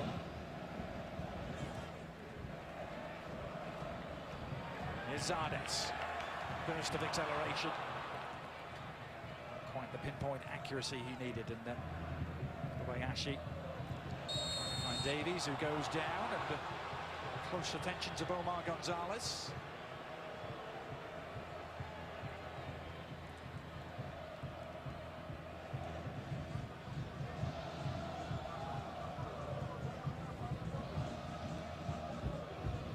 Lee Wynn. It's been such a game changer since a point in mid-July. Here's side need him more than ever. Well, and I go back to that non-penalty call. He did everything right, timing his run. We saw it in Houston when he makes that late run and prepares his first touch well. But in that moment, he needed to hit that first time. And right now, Giazzi Zardes is doing naked somersaults in Andrew Farrell's head. Andrew Farrell cannot find anyone on the back shoulder, whether it's Giazzi Zardes or Robbie Keane. It's been a tough start to this second half for Andrew Farrell. You can see clearly had a piece of the shirt there. Picks up the yellow card as a result.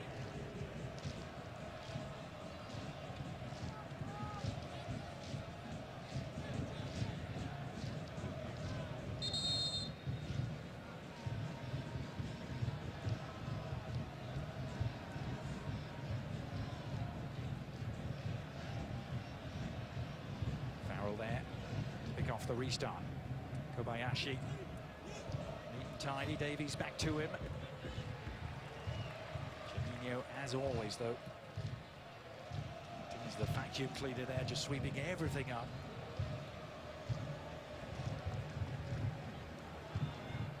Quite a game so far again for Robbie Keane. For the last 3 years in the league, 51 goals. Chris Wondolowski has scored more than him.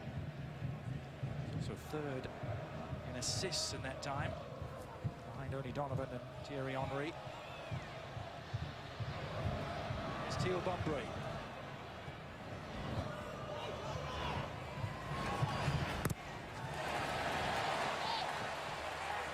Nancy finding a way to escape the pressure.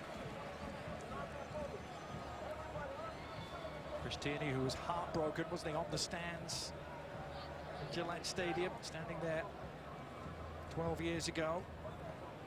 He's always said, first and foremost, I'm a Revolution fan, so to get to play in a final, a dream come true for Chris Tierney. Takes that throw.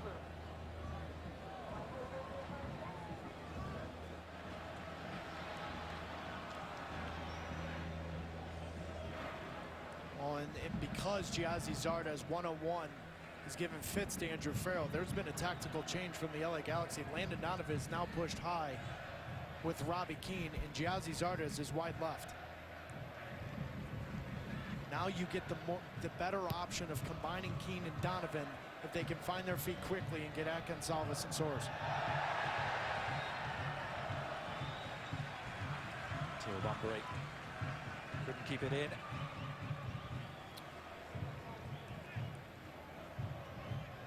Aerial coverage provided by Goodyear. Everything they've learned making tires for confident handling inspires what they roll into yours. Goodyear, more driven.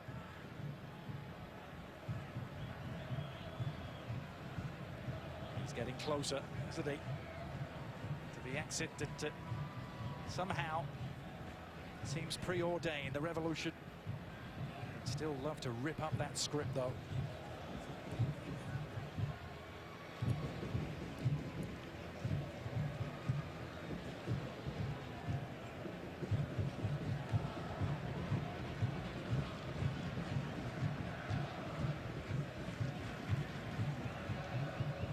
Jones tackling. Jones playing against LA for the first time. Playing against Omar Gonzalez and Donovan. So former national teammates for the first time.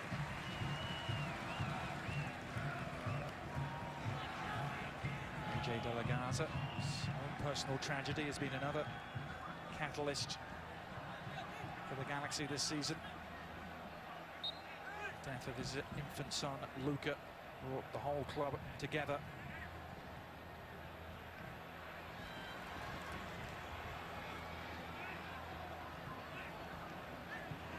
De La Garza there to pick that off and set up Donovan. Now De La Garza, it's opened up for him.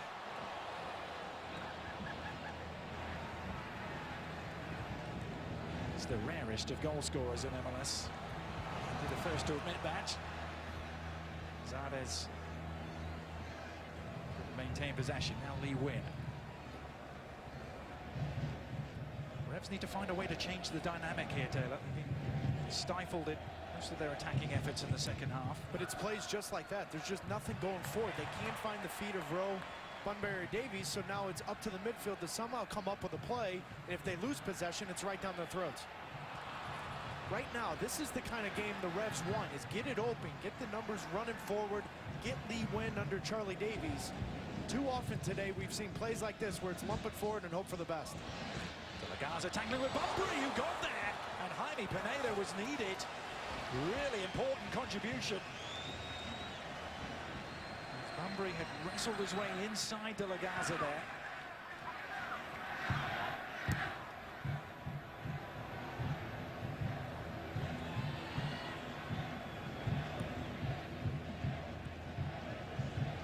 Rogers, all sorts of time here for Donovan. Very happy to slow it to a walking pace at times. At the midway point of the second half, there's some acceleration from Rogers. He wanted it in the air, it came all along the ground.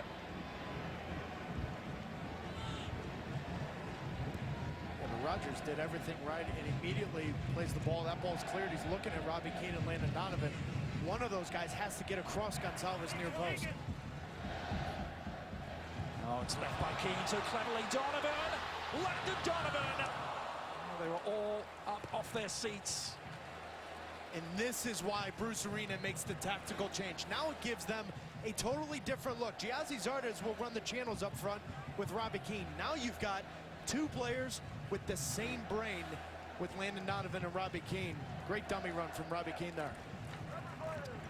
It's something the Galaxy have really made their trademark, isn't it? That dummy run. Second ball.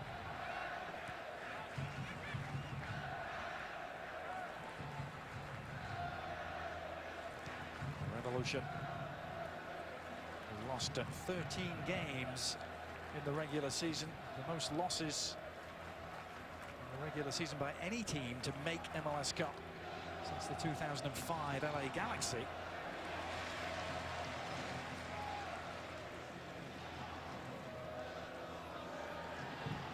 To go through the torture of that 8-game losing streak as well in the middle part of the season. Appearance in this final scene, Denver, no prospect at that point. This is Robbie Keane. Oh, he's done brilliantly. Robbie Keane, can he finish? Robbie Keane! Oh, he had Donovan accompanying him. Keane beating the ground in frustration. It was really neither one thing nor the other in the end from him. Now Lee Win. Kellen Rowe, promise here for the Revolution. Rowe can hit them, and he kills that just wide. Sarvis, Janino, Omar Gonzalez, livid at Robbie Keane here. This is the tactical change. Now you get Landon Donovan freed up to do what we've seen over the last 13, 14 years from him, and that's run. Robbie Keane, for the second time today, doesn't make the right decision, but now the game opens up. Revolution getting some numbers forward for Kellen Rowe. Robbie Keane, who has 8 playoff goals and 16 appearances, was quiet in the series against Seattle, though. Second time today, though, you've seen Robbie Keane not make the right decision. And those tend to be collector's items, those incidents.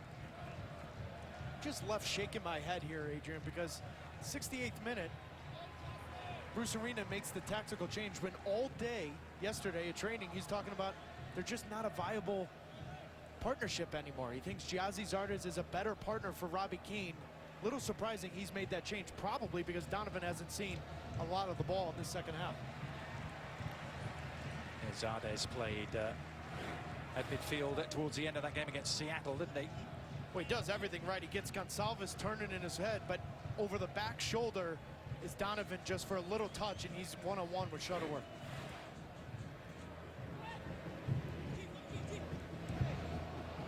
Could potentially have put the game out of the reach of the Revolution as it is. Still very much alive. But they will have to find a way to try and crank up their attack. It's been very quiet. It's LA. And they're still going here, although the offside flag is going to end that. Monday Night Football on ESPN. Tomorrow night, 8:15 Eastern. Matt Ryan and the Atlanta Falcons traveling to Lambeau Field to face Aaron Rodgers and the Green Bay Packers. Monday, 8:15 Eastern on ESPN. Also live on the Watch ESPN app. Well, there's going to be no fairy tale ending in this final, at least for Charlie Davies, who makes way for the man who was really in his place at the start of the season, Patrick Mullins, the rookie.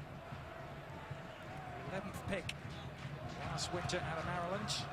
Had a great start, didn't he, to his Revolution career? Goals in 4 consecutive games in May, but none since then.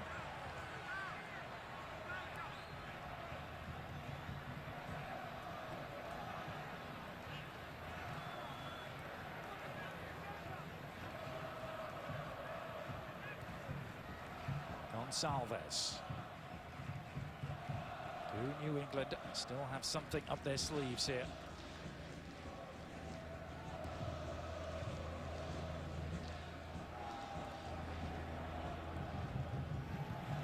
Many had them as big underdogs heading in. I'm not sure either of us really saw it that way. But there were only 6 points that separated these two teams in the regular season.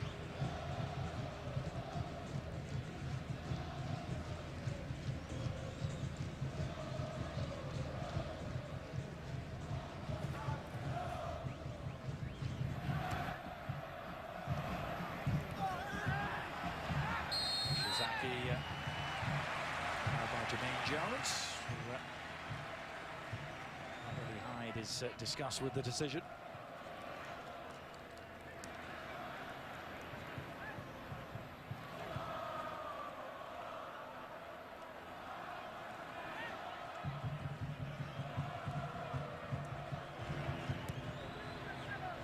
Ishizaki, used to the big occasion. He played in a Swedish Cup final at the age of 16. Ishizaki.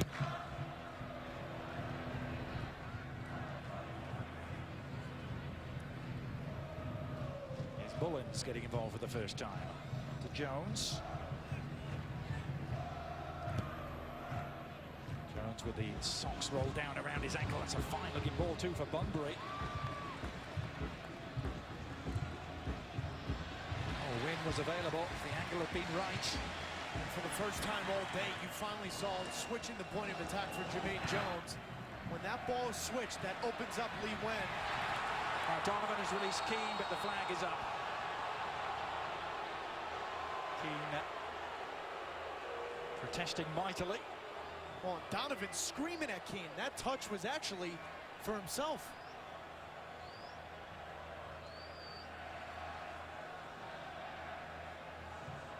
Continues what has been a strange afternoon for Robbie Keane so far as that ball comes in towards Teal Bunbury, who may just have clipped Jaime Pinedo inadvertently. This is so clever from Landon Donovan, though. He knows that Robbie Keane's in an offside position, but he knows this little touch. That line looks like, for me, Robbie Keane's offside because that front shoulder is over that line, but that touch from Donovan was to himself. Robbie Keane is coming across the word.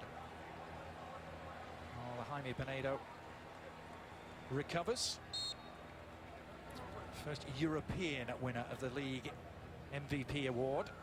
Tonight at midnight on ESPN2. ESPN FC. If you haven't seen it before, our studio show, coverage of the game around the globe, including lots of stuff around this MLS Cup. It's tonight at midnight on ESPN2. Also the Watch ESPN app.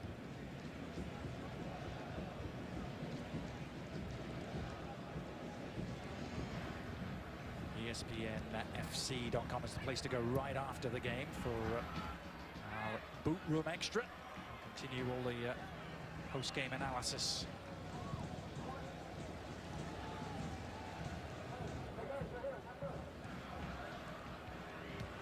Less than 15 minutes. And normal time remaining. Less than 15 minutes that separates Landon Donovan from his dream storybook ending. Can Jay Heaps and his Revolution side yet do anything? to spoil the party.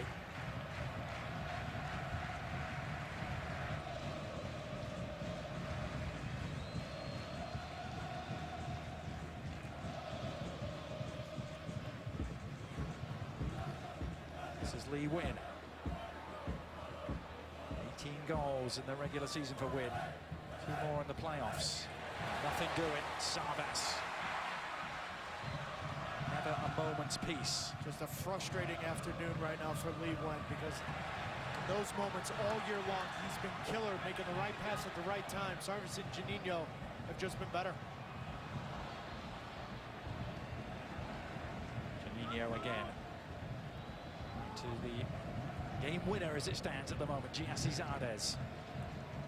Galaxy will take this opportunity just to retain some possession, kill some clock. Make the Revolution do the chasing.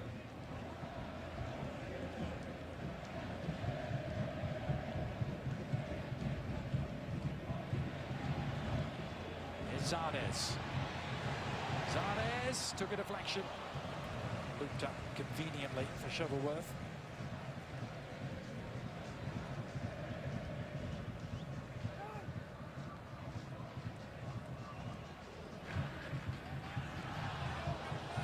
Here's Mullins suddenly popping into the penalty area. Good cutback to Cristiani for the Revolution, has scored!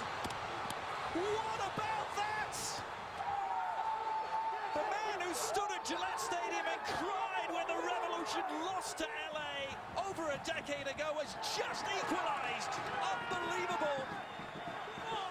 And all year long, this has been the New England Revolution for Jay Heaps.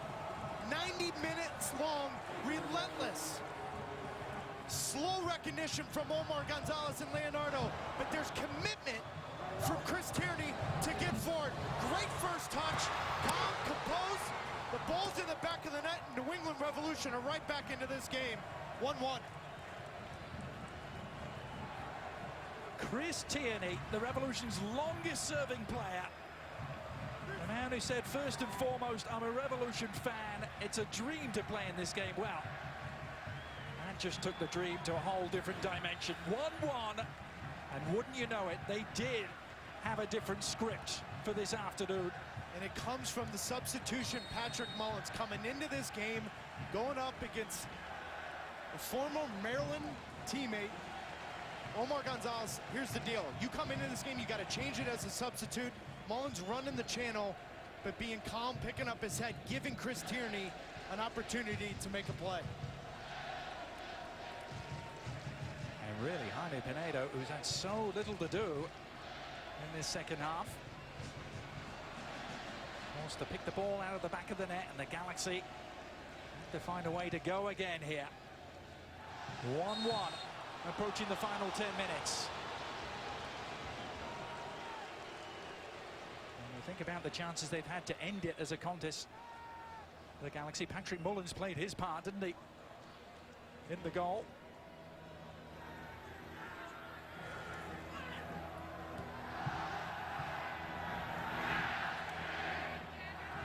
Jermaine Jones.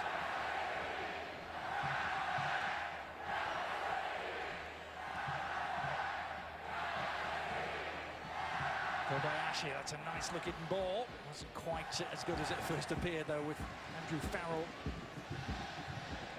in the overlap. He'll need to get back now because here's Savas. Robbie Keane, shrug off Jermaine Jones. About 2 fierce competitors. The will to win burning brightly for both of them.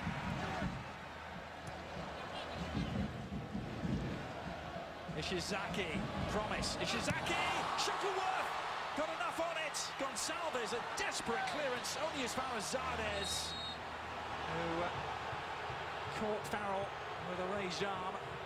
Nothing malicious, but Shuttleworth breathing a little easier. He has to do better with that, though, Adrian.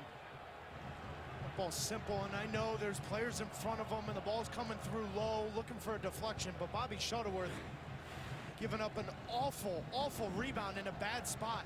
Ishizaki doing a good job. This is an easy save. Because Donovan runs in front, yeah, I understand it. It's a little chaotic. But Body Shuttleworth cannot give up a rebound 6 yards in front of his own net.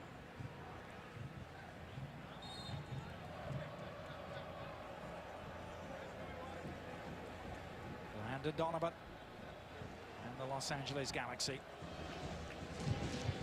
to hit the reset button here. To a team who just seemingly do not know when they are beaten. And more than that, they're now pressing the issue. It's a yellow card that's been shown. When you go back to the chances that the LA Galaxy had to put this game away to get that second goal.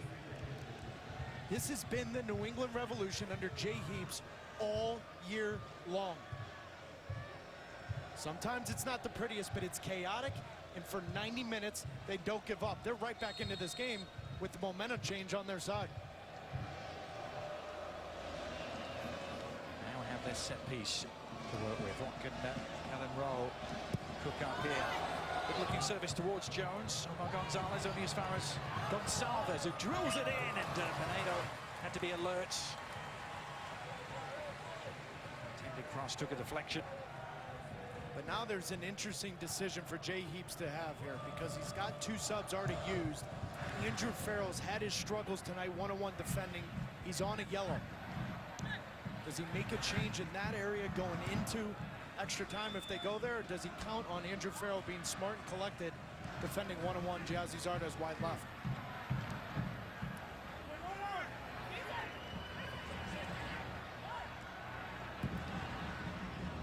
Zardes.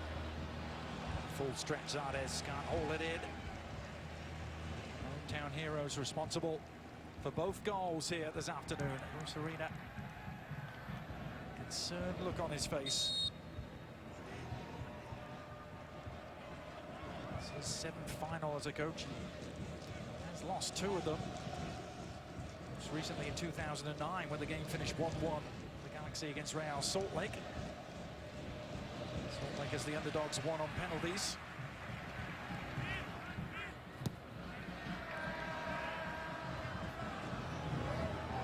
It's Rowe trying to nip around the outside. Omar Gonzalez isn't having any of that.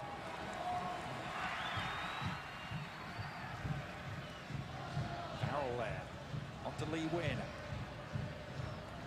Up goes Mullins. Shizaki, a big lead. Donovan couldn't come up with it.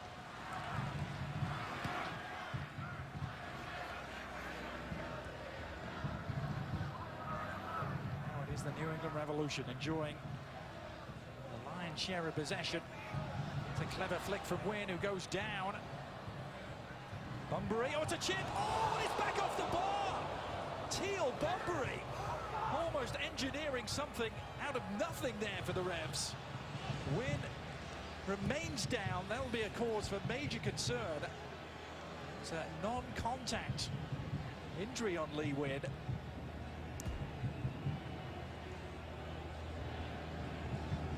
It's a great little touch, though, from Lee Wynn to find Teal Bunbury, almost as if he's got eyes in the back of his head. Nobody sees Teal Bunbury in behind Lee Wynn. No contact injury whatsoever. He immediately grabs his leg. That close to a 2-1 lead for the New England Revolution. Jaime Pinedo better go over and kiss that crossbar. Has to be huge concern right now on the face of Jay Heaps, who's an MVP finalist. Lee Wynn right now, as he's down with what looks to be a cramp. Teal Bunbury so nearly giving the Revolution the advantage here. He's already scored twice in the postseason, 4 playoff goals. Nobody has more. It's the Revolution players. 2 of them came with his former club, Kansas City. A man who had to sit on the sidelines last year in freezing conditions at that. Sporting Kansas City outlasted RSL. Game that went all the way to penalties. And who knows, perhaps a similar prospect here. As Lee Wynn at least was able to walk off under his own steam.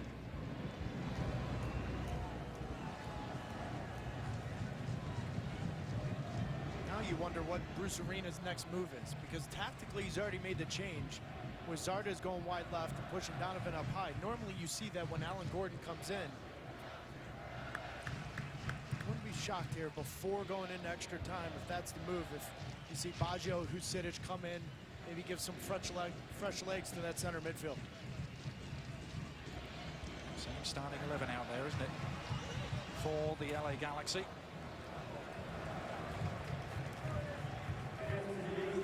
Win back up and running, albeit a little gingerly. Top scoring midfielder in the league. Top scoring American player in the league, Lee Wynn. Best season from a midfielder since Alex Pineda-Chacon, all the way back in 2001 for the old Miami Fusion. It's a team that his coach Jay Heaps was part of.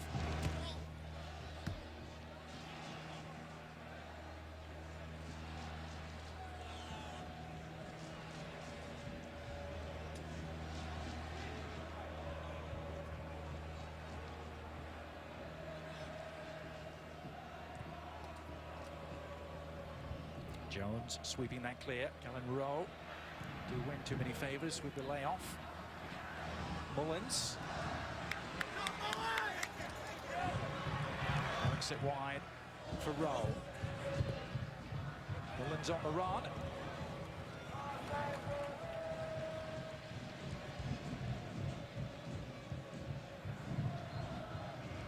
Gonçalves. That's careless though. Ishizaki's picked it up. It's 3 against 3 here. Ishizaki. He played the early ball, trying to release Donovan. Just so good from Chris Tierney. So good to recover there. Awful giveaway from Gonçalves. Last thing you want is Donovan free and behind. Great recovery from Chris Tierney.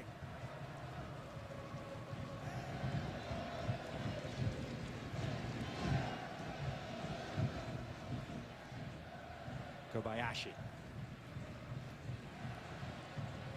Now Donovan.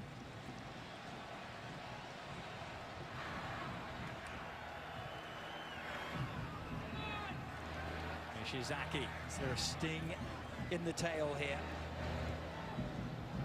The end of 90 minutes.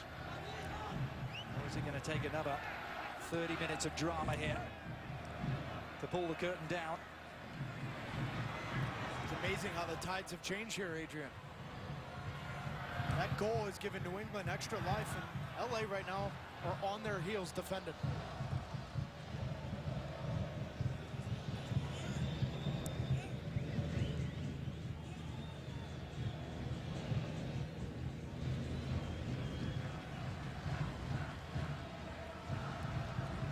A revolution in their history, well used to extra time when it comes to MLS Cups.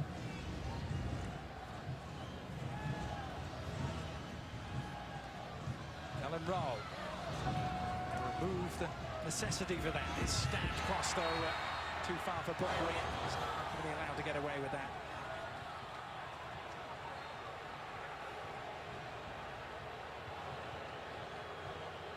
Now Taylor. Well, you talk about that history that the New England Revolution have had in MLS Cups. They're calling on one of those guys in Andy Dorman. Jay Heaps has seen over the last 2-3 minutes that Lee Wynn cannot go, so now this tactically changes it. Kellen Rowe will come over, talk to the coaching staff. He'll play underneath Patrick Mullins, and Andy Dorman will come play center midfield next to Kobayashi. Andy Dorman, who played in the 2005 final for Revolution. He was a sub in 2006, 2007. If he started in the 2007 MLS Cup, I think the New England Revolution might have won that one. Experience in these moments, coming off the bench. Lee Wynn gave it his all, but now it's on Kellen Rowe or Kobayashi. They'll interchange underneath that spot of Patrick Mullins. Andy Dorman. Usually signed in 2004, played for 4 years, left the football in Scotland and England. St Mirren, Crystal Palace, a couple of his stops. Lee Wynn will have to sit and wait. 2 15-minute halves, and penalties at the end of it if the two teams can't be separated. That's what we're looking at. We've got another couple of minutes plus yet before we get there, and the Galaxy have a free kick. This ball will be driven back post, and it's man-on-man. Gonzalez versus Gonzalez. May the best man win.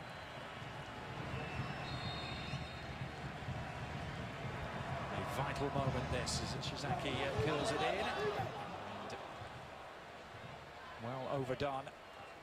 Drifts through harmlessly.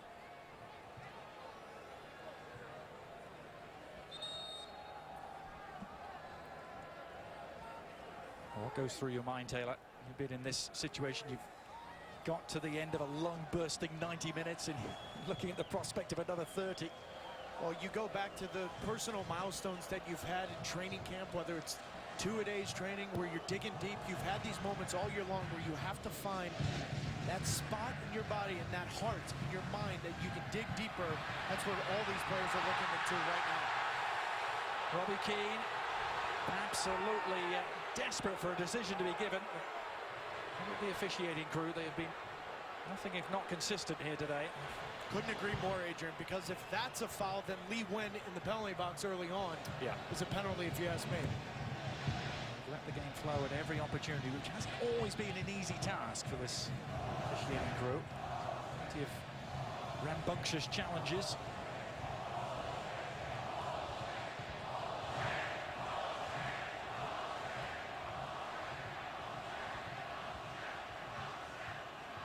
Gonçalves storming forward here. Jose Gonçalves, can he go all the way? His shot is blocked by Omar Gonzalez. And Gonçalves, you might remember, only scored 1 goal this year, but it was a similar sort of run, 60-yard run against Sporting Kansas City.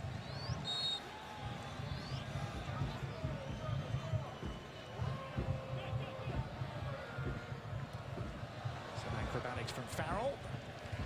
No problems for Pinedo. It's their time to launch one more attack. Are they going to settle for extra time?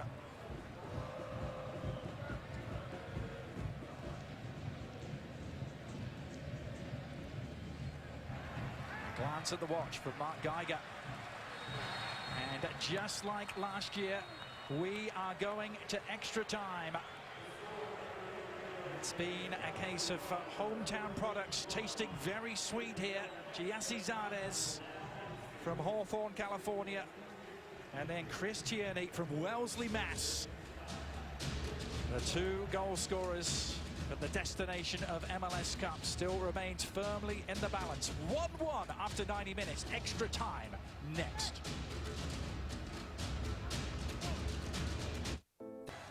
Driving towards extra time here. Jay Heaps, I talked to him a couple of nights ago, Taylor, and said, what did you learn from your lost finals as a player? He's like, well, that I'm not going to take a penalty. And he's going to sort out his penalty kick takers in advance as well. This is the goal that brought us to this moment. He was begging just for something to happen. He brings on Patrick Mullins. Great run from the rookie in behind. Now he's calm and composed, but it's all about commitment in throwing yourself in these moments. That's all you got there from Chris Tierney. New England had nothing going forward. If Chris Tierney, the left back that only scored 1 goal in the regular season, doesn't make that 90-yard run and stay committed to playing off of Patrick Mullins, LA Galaxy are winning their MLS Cup. And how about the contribution of Mullins, too, who only had 1 assist in the regular season to go with 4 goals. Been on the outside looking in of late. Even though it's not the same, he does have those College Cup games that he showed up big. He's a 2-time Mac Herman Award winner, so he does have that confidence in himself in big moments to show up. Patrick Mullins did just that coming off the bench.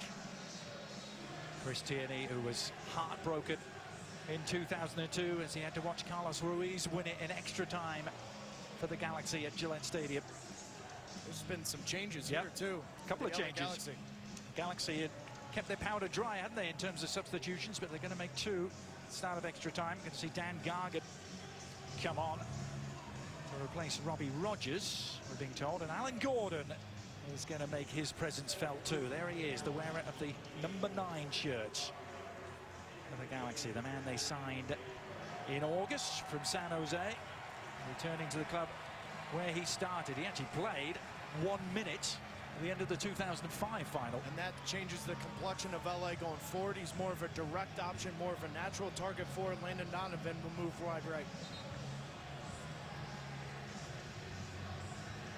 Hasn't been Robbie Keane's day so far. Landon Donovan with just a couple of half chances. Other moments where he might have been played in by Robbie Keane. The two of them strangely haven't been on the same wavelength so far today. And away we go. Revolution reverting to left to right. They were playing in the first half. Another MLS Cup in which both teams have scored. It's now 8 of the last 9 finals in which that has occurred. Once again, the team that has scored first so far not gone on to win. Galaxy, of course, can change that in the blink of an eye.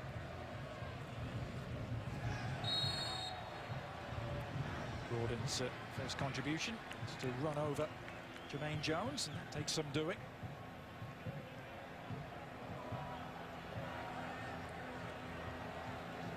Jones, whose socks have been getting lower and lower the longer this game has gone on.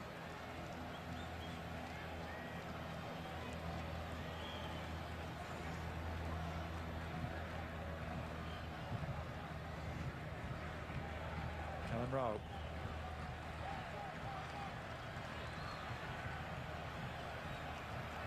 This is the 9th MLS Cup to go to extra time. Of the previous 8, 3 of them have then gone on to penalties. Jones. Well, Keane is going to join Landon Donovan in the book for that trip. Those two fierce competitors exchanging a smile and a handshake. Just hasn't been an MVP performance from Robbie Keane today. Slow in his decision-making, some sloppy touches. Hasn't been his day so far. He's trying to win the MVP award and MLS Cup in the same year. And it comes towards Jones. The flicked-on header was actually from Mullins, and routine take for Pinedo.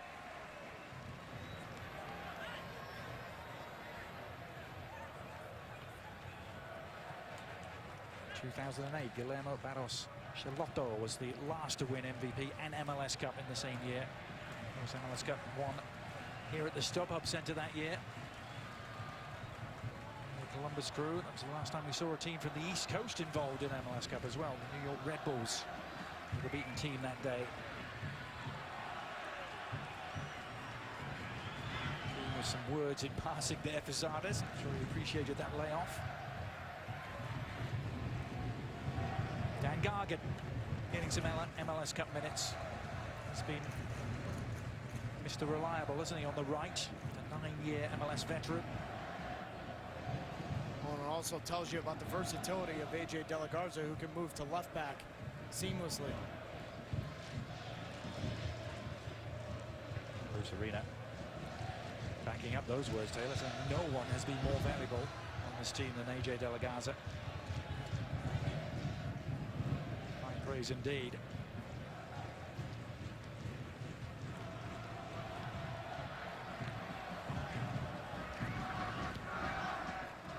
So often on the big occasions, the big games, the cup finals, extra times can be very cagey and cautious affairs, can't they? Almost as if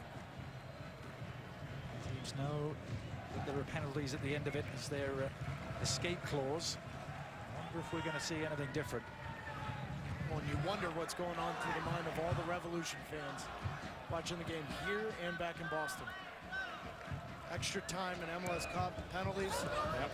The Revs have lost every possible way in MLS Cup. You have to feel for them a little bit with what's going on in the back of their minds right now. It took the club 7 years to reach their first final.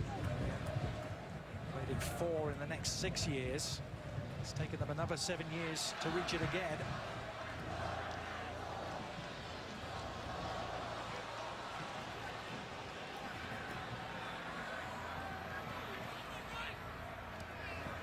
Once again, they have come in relishing their underdog status.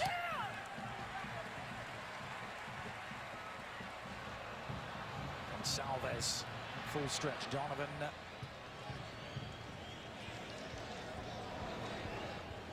goals and 14 assists for Landon Donovan since he made that announcement on August the 7th. Putting a hat-trick here in the playoffs against RSL. They have a player down as New England play on. It's Juninho, who's perhaps just cramping up. Tough to tell. Well, remember, he came off against Seattle in Seattle last week. And immediately after the game made it known that it was just a cramp. But this one, he's grabbing the inside of that right leg. Juninho, who came up with the perfect moment to score his first goal of the season early in the second half last week at Century Link Field. Goal that did in Seattle. All important away goal.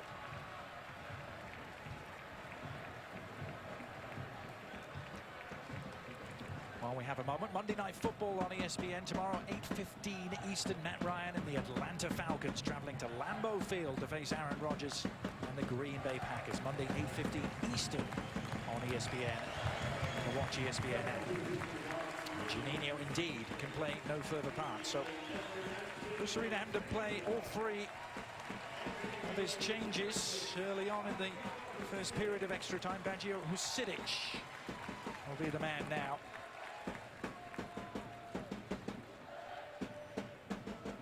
And some big substitutions, because looking forward to penalties, if that's the case, Lee Nguyen, who took all the penalties for the New England Revolution, they're 4 for 4. He's on the bench, and then Juninho for LA. If this goes to penalties, those are 2 big misses.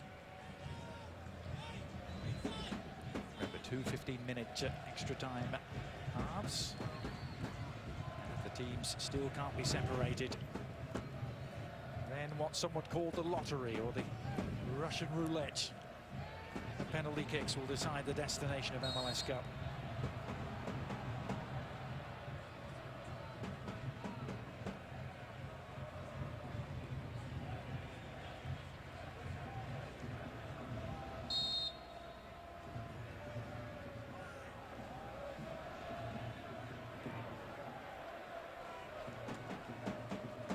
Gonçalves.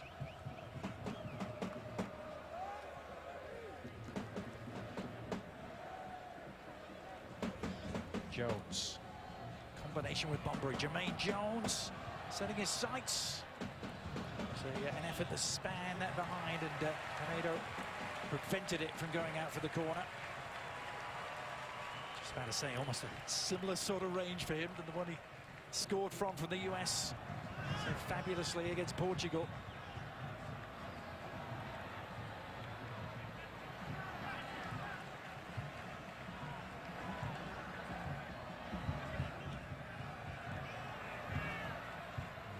Saying about the acquisition of Jermaine Jones, we've always resisted getting fancy names who'd just be a nice moniker.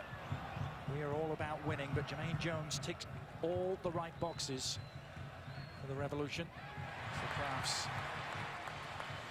their first really big money designated player. This is Zardes, hearing the approaching footsteps of Bunbury. Cross from Robbie Keane. It's Zardes who picks this up. Sustained attack really for the Galaxy in extra time. Keane's ball. Husidic can't come up with it. Jermaine Jones can. Steers his way to safety.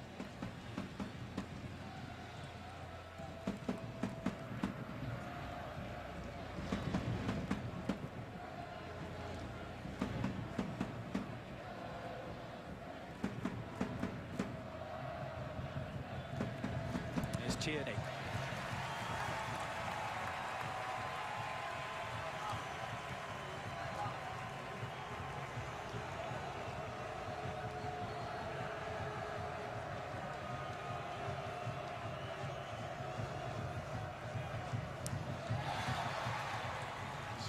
Legs, some tired minds out there. You saw Jermaine Jones just out of your picture, just stooping and pausing for breath.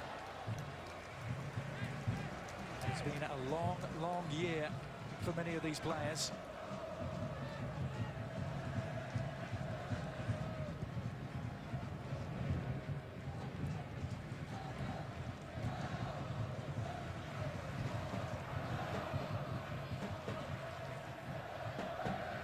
Jones, Bunbury starting his run. Jones barreling through a couple of challenges now. Bunbury, it's good work. Jones, will it open from Jones? There was a toe-end sort of effort from Jermaine Jones in the end. He wants a corner. It's just amazing the engine this guy has. It's amazing. Everyone else is cramping, and then what is Jermaine Jones doing? He's coming forward, getting involved, trying to get something out of nothing. I think his greatest attribute is the engine he's had. We saw it in the World Cup for the United States. We've seen him for the New England Revolution. The guy just doesn't get tired. And he's been an instant hit, hasn't he? Unlike some of the other big-name arrivals we've seen in the past, which have taken them some time to settle in. The likes of David Beckham, even Thierry Henry and Tim Cahill were unable to make that instant impact upon arrival. Jones has done that and more.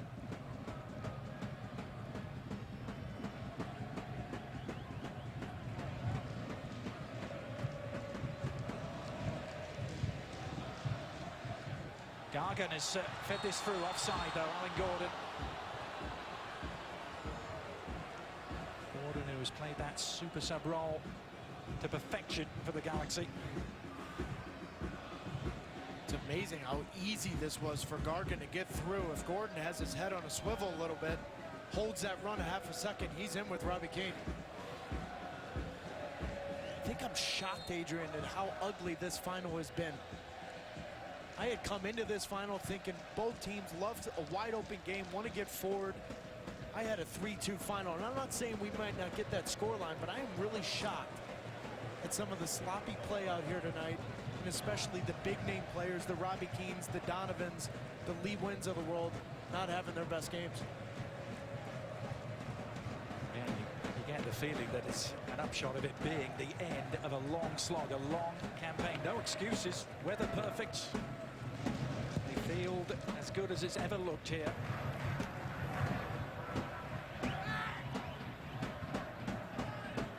Over the top, Mullins is going to chase here. Patrick Mullins, round Omar Gonzalez, and Pinedo down to deny him. All of New England holding their breath there as Mullins broke free and got the shot away. I mean, this kid's unbelievable. You're talking about a rookie, scores 4 goals in his first 5 starts, doesn't score the rest of the year, doesn't play all the time. He's come into this final and changed it. He's put Omar Gonzalez and Leonardo on their heels. Patrick Mullins has done a wonderful job off the bench for Jay Heaps in the New England Revolution. And it's proved to be an inspired change, isn't it? Mullins for Davies. And on the other end, that's the Jaime Pinedo that Matt Reese was talking about yesterday at training. You have to stay focused for 103 minutes, and you have to at times come up big. That was a big-time save from Jaime Pinedo. He may have some more work on his plate here with a Revolution free kick. A dangerous-looking spot. The right foot of Kellen Rowe, the left foot of Chris Tierney. The 2 options here. And remember, Pinedo wasn't sure of himself against Seattle on that leg 2 coming off his line. It's Tierney. The elevation he needed was Sidic, though. Can't complete the clearance. Tierney dancing around.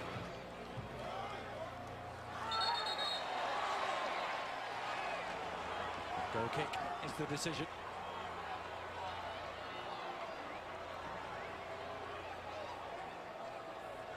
Nearing the end of the first period of extra time. Still balanced on a knife edge. Landon Donovan get the swan song he craves.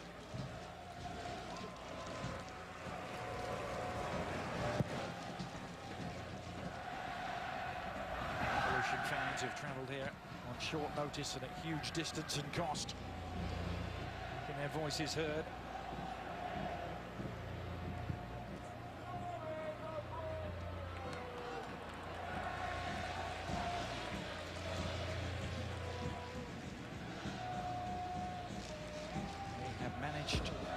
most part, to subdue this attacking machine that has been the Los Angeles Galaxy, the top scorers in the regular season.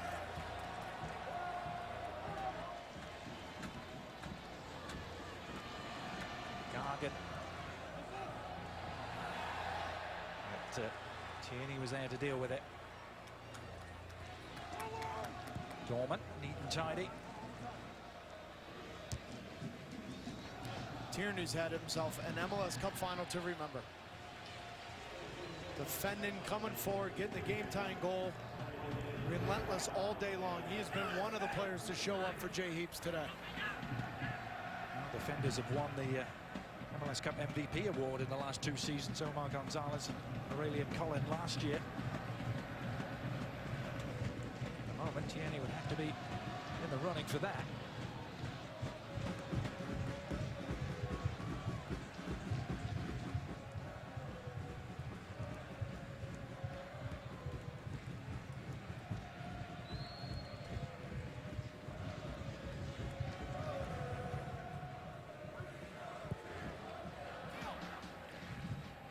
Shuttleworth's clearance.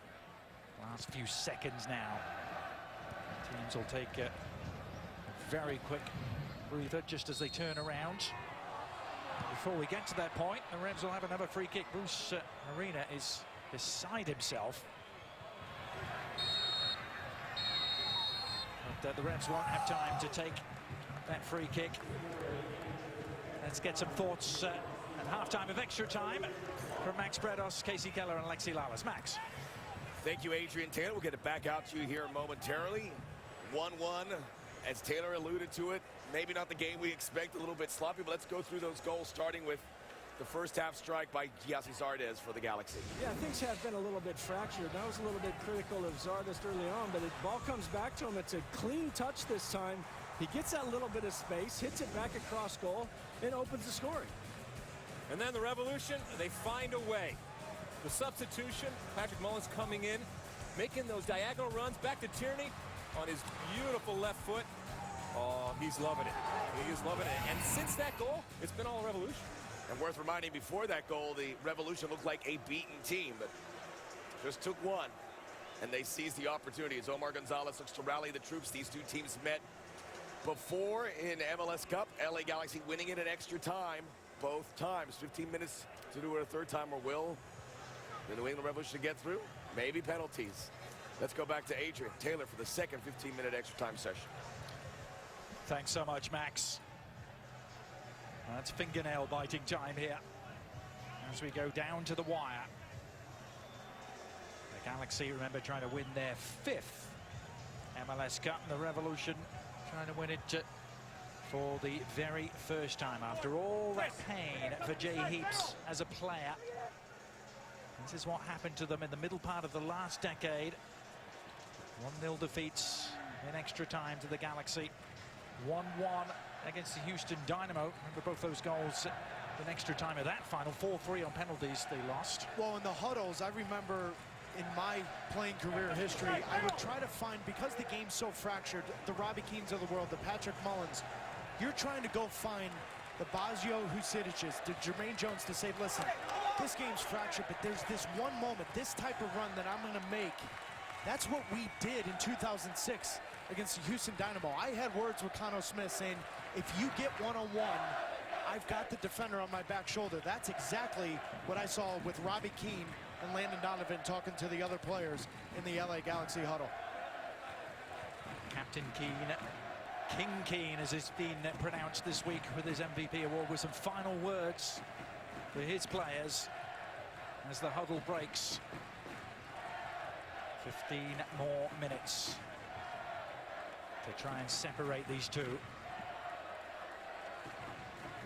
They were very true to their word, weren't they?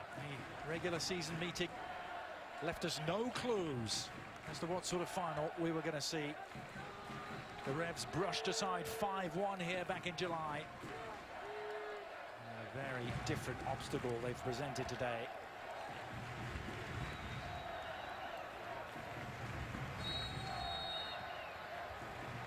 Off we go. It really will be the last act of Landon Donovan's career. That's before penalties, if they need it. Alan Gordon, penalised there by Mark Geiger. They're leading with the elbow.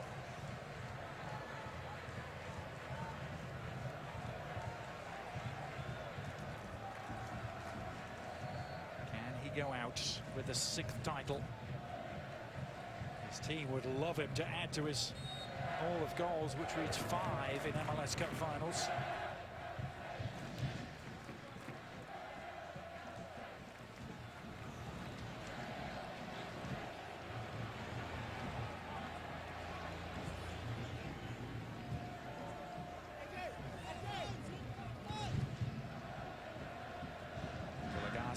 Cross to Gonzalez. Now Gaga.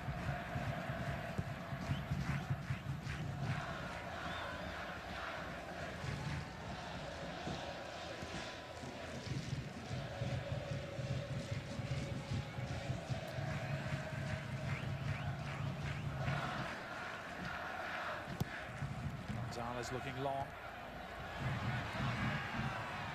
Gordon. Each of the Titans in the air there. It definitely is a new element to this attack for the LA Galaxy, though, and that has been a crutch for the New England Revolution. Jay Heaps yesterday said we just don't defend crosses well enough. If LA can get 1 or 2 dangerous balls in, look for Alan Gordon to get on the end of. Right, and you can see immediately to that point, Taylor, Jose Gonçalves so worried about the presence of Gordon. He's going to require a talking to.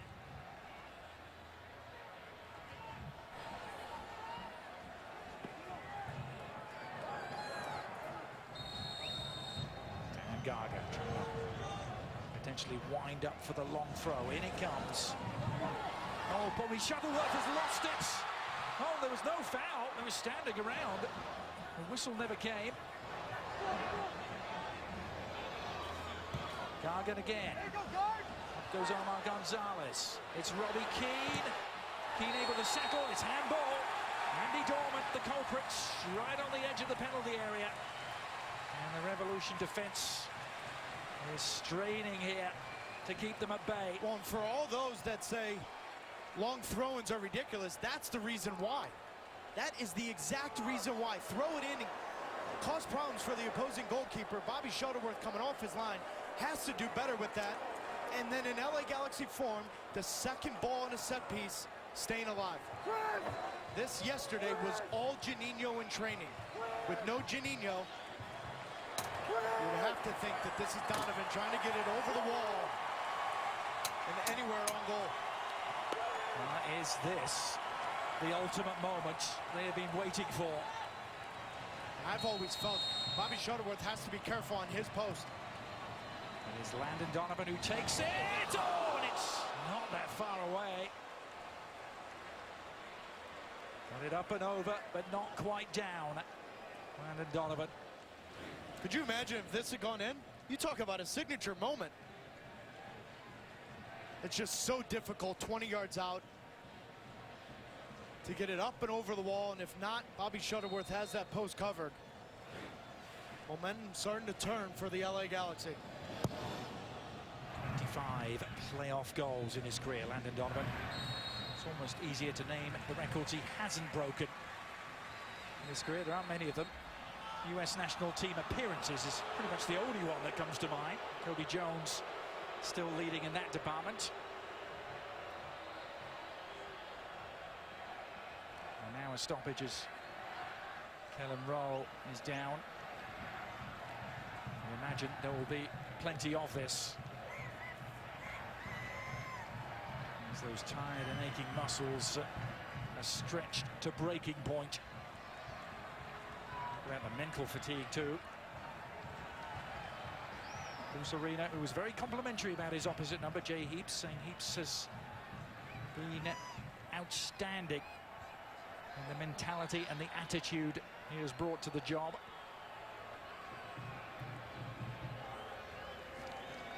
Heaps in return saying there's not a personal coach I respect more than Bruce Arena. Nothing separating them at the moment. Immediately after the conclusion of our game, remember ESPNFC.com is the place to go for a boot room extra. That's all of us involved in the game.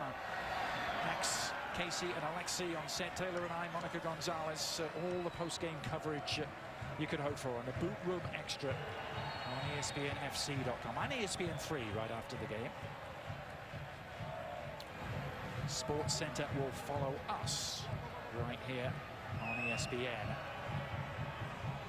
Now Keane, flag has stayed down. Robbie Keane, yes! The Keane killer instinct is still razor sharp, and he gives the Galaxy the lead.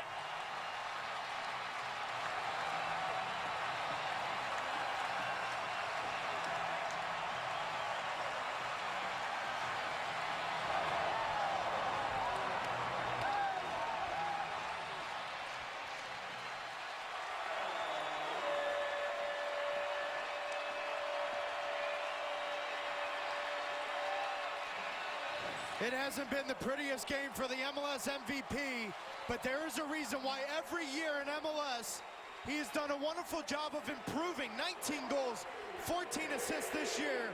Chris Tierney, late to recognize, keeps Robbie Keane on. It doesn't matter when you've had the kind of game that Robbie Keane has had. All it takes is one, and Robbie Keane punishes the back line of the New England Revolution. It's all about how it ends when you're a goal scorer, and Robbie Keane is certainly that. More extra time misery for the New England Revolution, at least this time. There are significant minutes to still do something about it. A bit of a flare-up off the ball between Gordon and Gonçalves. Now Jermaine Jones saying his piece. Gordon and Jones both booked.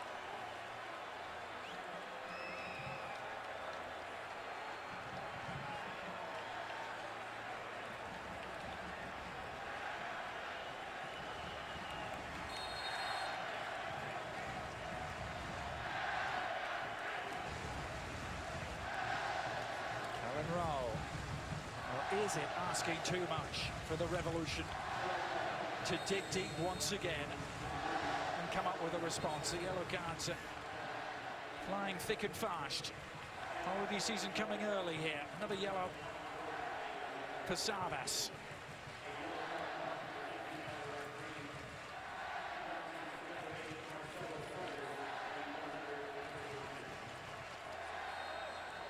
Chris Tierney and Kellen Rowe will talk this over. It's Tierney who delivers.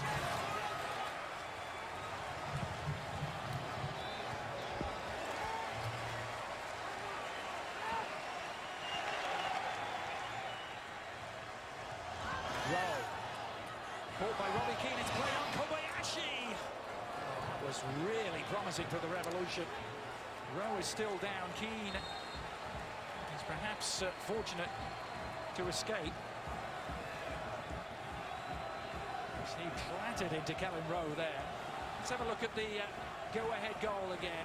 Sarvis this year had a career year, 11 assists. His recognition of Robbie Keane in that pocket, and the mistake from Chris Tierney to track that extra step deeper allows Robbie Keane to stay on side and finish a great ball in behind from Marcelo Sarvis. It was an exquisitely weighted ball, wasn't it? They have been in short supply on this afternoon. A one precision pass and one quality finish from Robbie Keane at the moment is the difference. The Revs are far from done yet, though, you suggest, but hold on, because Landon Donovan is off to the races here. Robbie Keane not going to get that.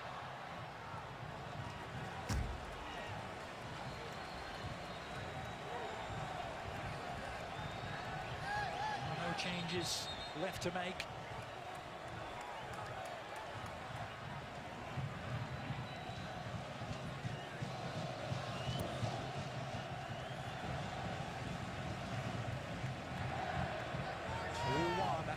At the StubHub Center. A little more than 5 minutes ago, Mullins had a good win in the air for him. Jones down to Kobayashi.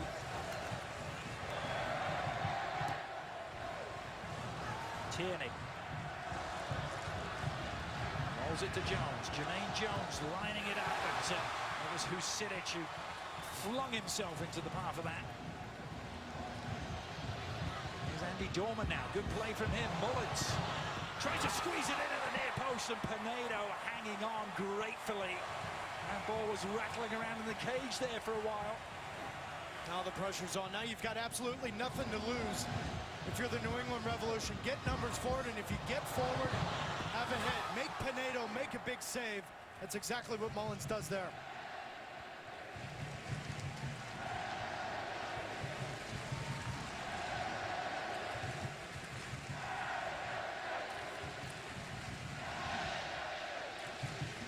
AJ De La Garza away. The Galaxy digging in here. Gritting their teeth, rolling up their sleeves, trying to repel whatever the Revolution can throw at them.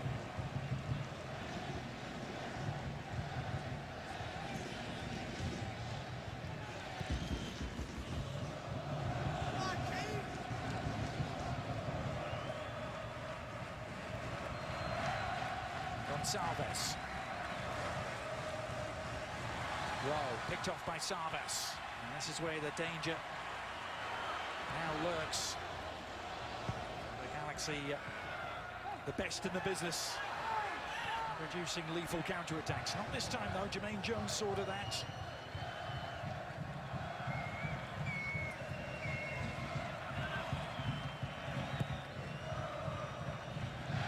No touch on from Bunbury. Leonardo away. Good win from Andrew Farrell up against Sardes though. Kobayashi back to Andrew Farrell. Promise here for the Revolution. Farrell! Now a rush of blood to the head perhaps. That has to be the last decision there from Andrew Farrell.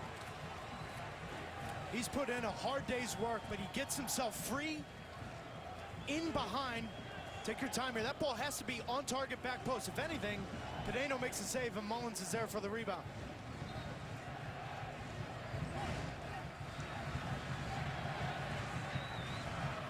Two players on the field right now that can't move. Kellen Rowe grabbing the back of his hamstring.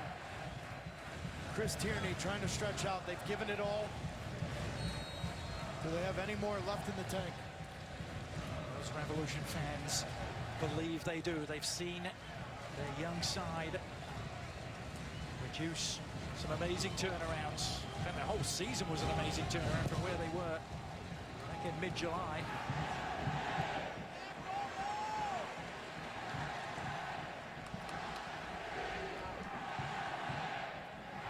Boston, their home city, has become title town in the 21st century. But the Revolution haven't been able to join the party.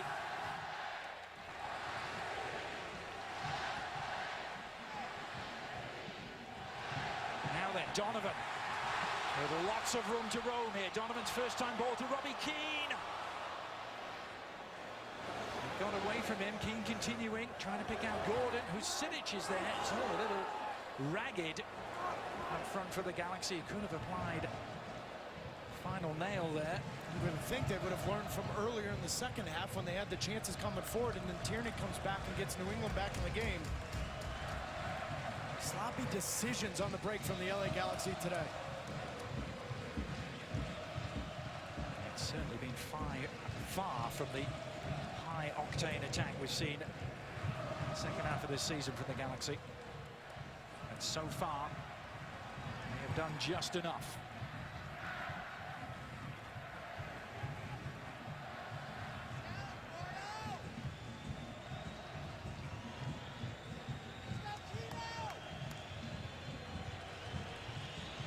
There's Jones. Chris Tierney, they're all lined up in the middle. It's a good-looking service too. Away from AJ De La Garza. Soars out to Farrell. Farrell working on Zardes. A stab across. Mullins. And now Donovan can act as a release valve. Is their time for New England. is, because there's going to be 3 minutes of stoppage time. Jones up against Gonzalez, who won it in the air. With all the numbers, New England's pushing forward. If LA can just have a little control, find Donovan or Zardes, that third goal is easy for them to come by.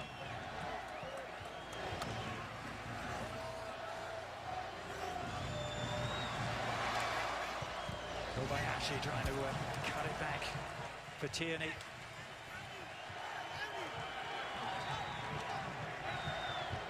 Long throw is in the offing here. Cohen roll. Plenty of height on that. Gordon away. Everyone packed into that Galaxy penalty area. The scoop over the top, trying to find some space. Well played by Dorman. Scramble clear by Omar Gonzalez. The pressure unrelenting. Revolution trying to save themselves here. Rowe going deep. Gonsalves is there. And, that's a corner. Yeah, the upshot is a corner. They were appealing for something, and they got it. And even Bobby Shuttleworth is making his way forward here. They've pulled the goalkeeper. Now, the hardest job is at the end of a game, you're cramping and you see 6 or 7 players. Just get in front of your man and try to little flick on here. Here it comes. Still up for grabs. Salves couldn't connect. Needs some help. He'll settle for another corner. Clever play from the Portuguese defender. Everyone clutching thighs and strained muscles. Ishizaki. And near post, right in front of Husidic. And it comes, the touch on. Farrell, the only player not inside the penalty area. Where's he going? Andrew Farrell. Good cross, in it comes, and Pinedo. A punch that is greeted like a goal here at the StubHub Center.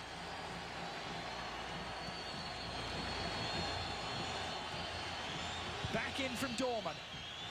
Not the height he was seeking. 30 seconds. All that remain. Shuttleworth. Sore straining to get there. It's a goal kick, and that might just do it. Unbelievable agony for that man who's lived this before. It's Jay Heaps, whose team has given absolutely everything here.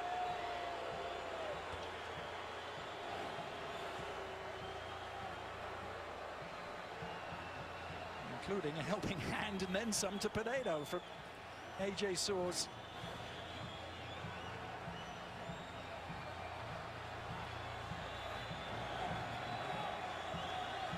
Mark Geiger will have a long, hard look at the watch here. Whistle in hand.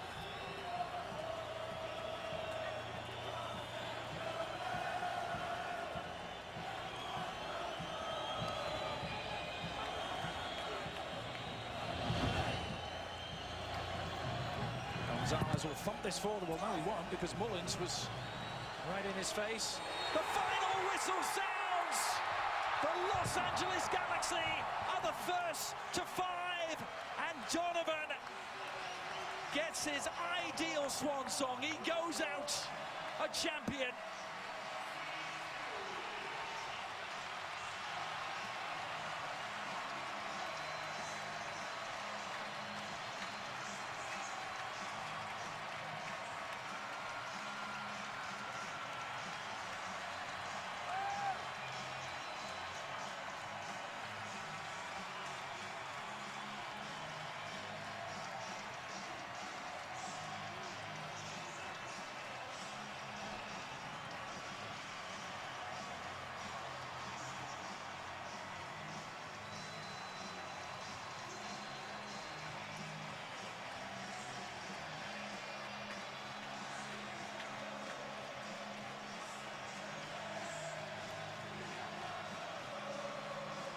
Ecstasy in Southern California for the LA Galaxy. Unbridled despair and misery for New England, who came so close again. Their fans remaining resolute.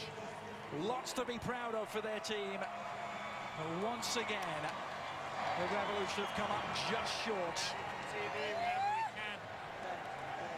The script written according to Landon Donovan, the one he wanted to go out on as a champion. Taylor, final thoughts on the Revolution coming so close yet again.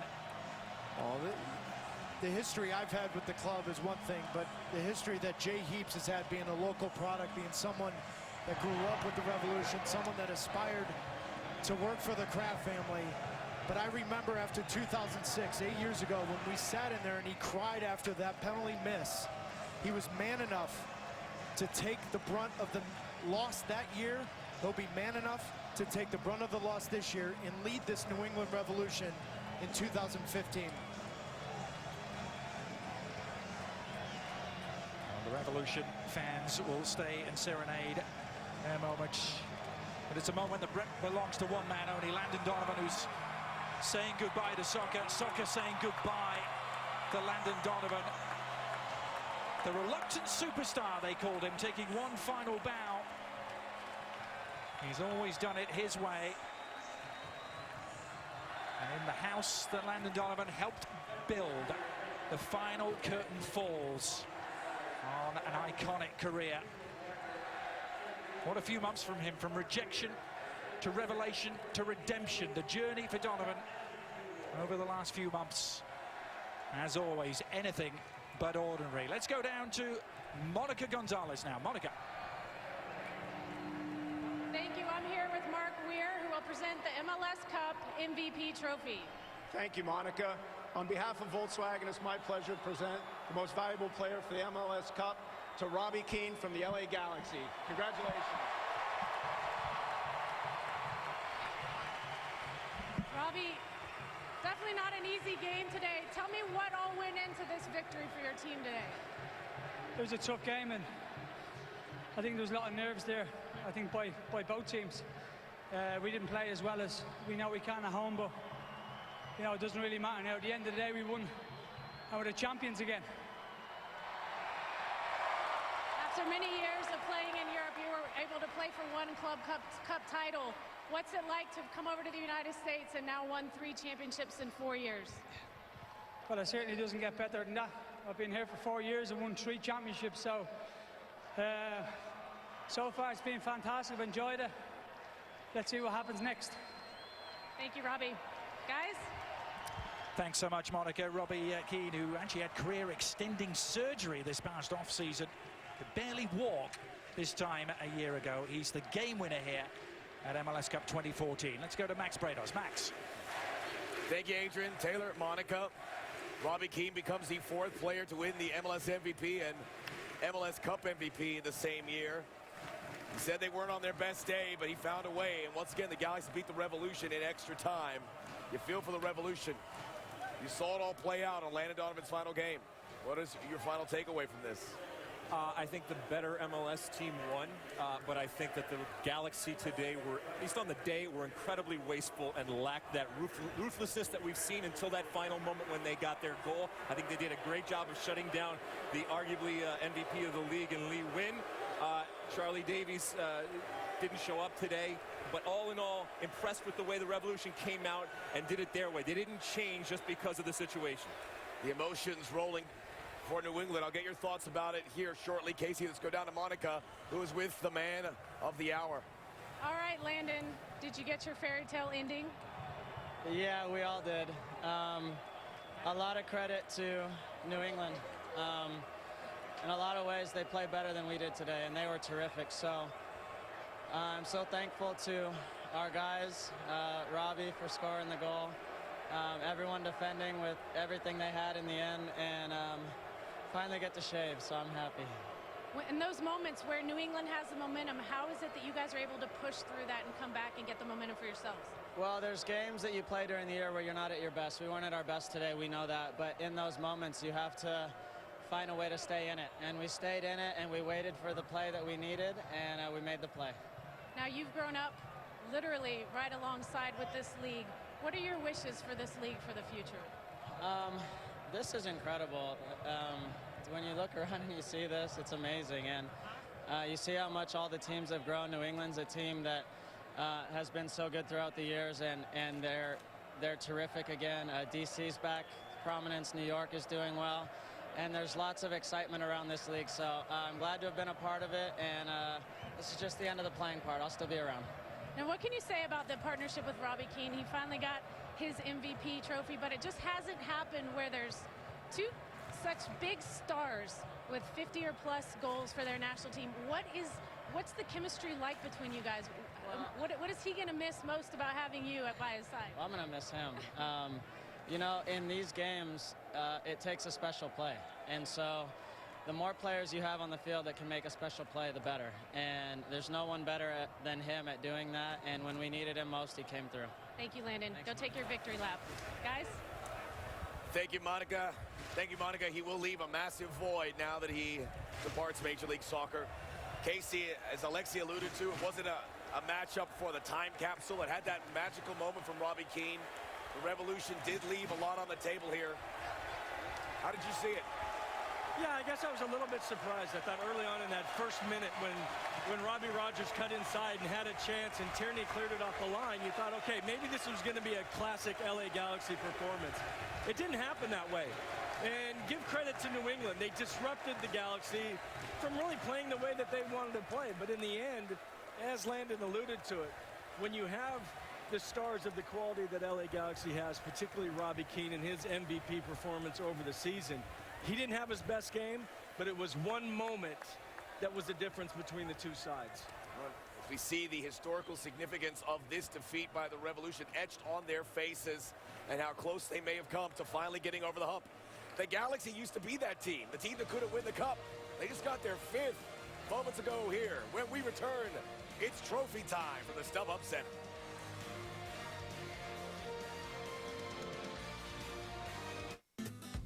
That first fall of snow, it's time for us. Time now for the Wells Fargo Who Got It Done, and it is the league MVP, the Cup MVP, Robbie Keane.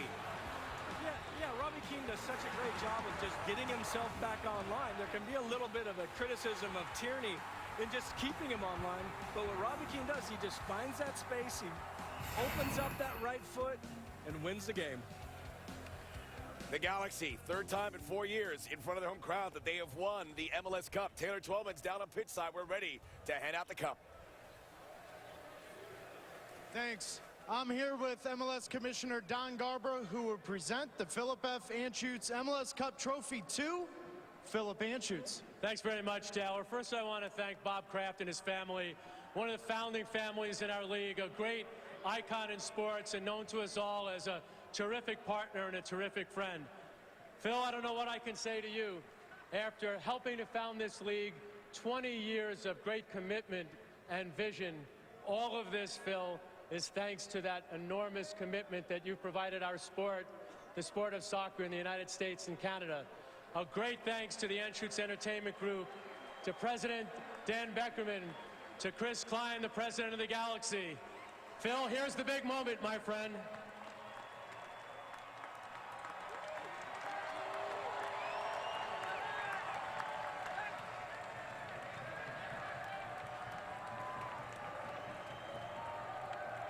Okay.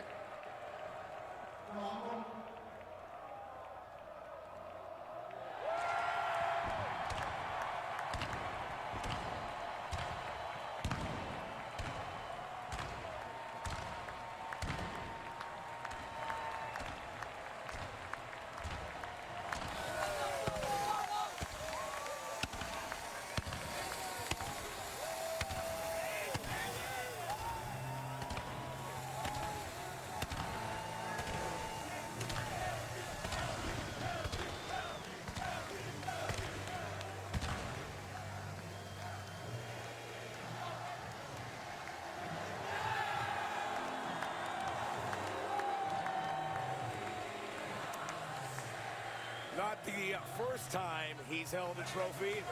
But unless he has a change of heart, it will be the last, at least on this professional level. How sweet it is, even sweeter to do it in front of your home crowd. You never have too much confetti, Max. Look, this is the end of an era. We're talking about Landon Donovan, and maybe even in this team, definitely a dynasty when you talk about the LA Galaxy. Year 19 in the books for MLS. Year 20 coming up. I got a feeling that this league, on and off the field, is going to look very different come 2015. So celebrate today for the LA Galaxy and a successful year in terms of MLS. And they get to the offseason, and a lot of changes are going to happen, I got to feel. But what just such a successful franchise? You know, 9 finals and 5 championships, and just the LA Galaxy have really set the standard, and you have to give them a lot of credit. I mean, I know that Don Garber talked about Phil Anschutz. Phil Anschutz propped this league up when they needed somebody to do that. What a great person to have hold that trophy. And as you said, though, it's kind of like a little bit of a change now with Landon going. I mean, but they recovered after Beckham left. Robbie Keane has been such a key figure. What's that next piece of the puzzle for the LA Galaxy? And this league going forward looks very healthy. And this constant quest to be that MLS team that not just people domestically, but international, they think about. The first team they think about, it is the Galaxy for what they have done on and off the field, and will continue to do. But make no mistake, there's a lot of other teams there that want that same type of recognition. Well, this is how you do it. You win multiple championships. When the smoke clears, literally, MLS will move forward without Landon Donovan. It will be tough, but you know they'll find a way. He leaves a winner. Our postgame will continue on ESPNFC.com as part of our boot room. Sports Center's coming up next here on ESPN. The Galaxy champions again. For Adrian, Taylor, Monica, Casey, and Alexi, I'm Max. We'll see you next season.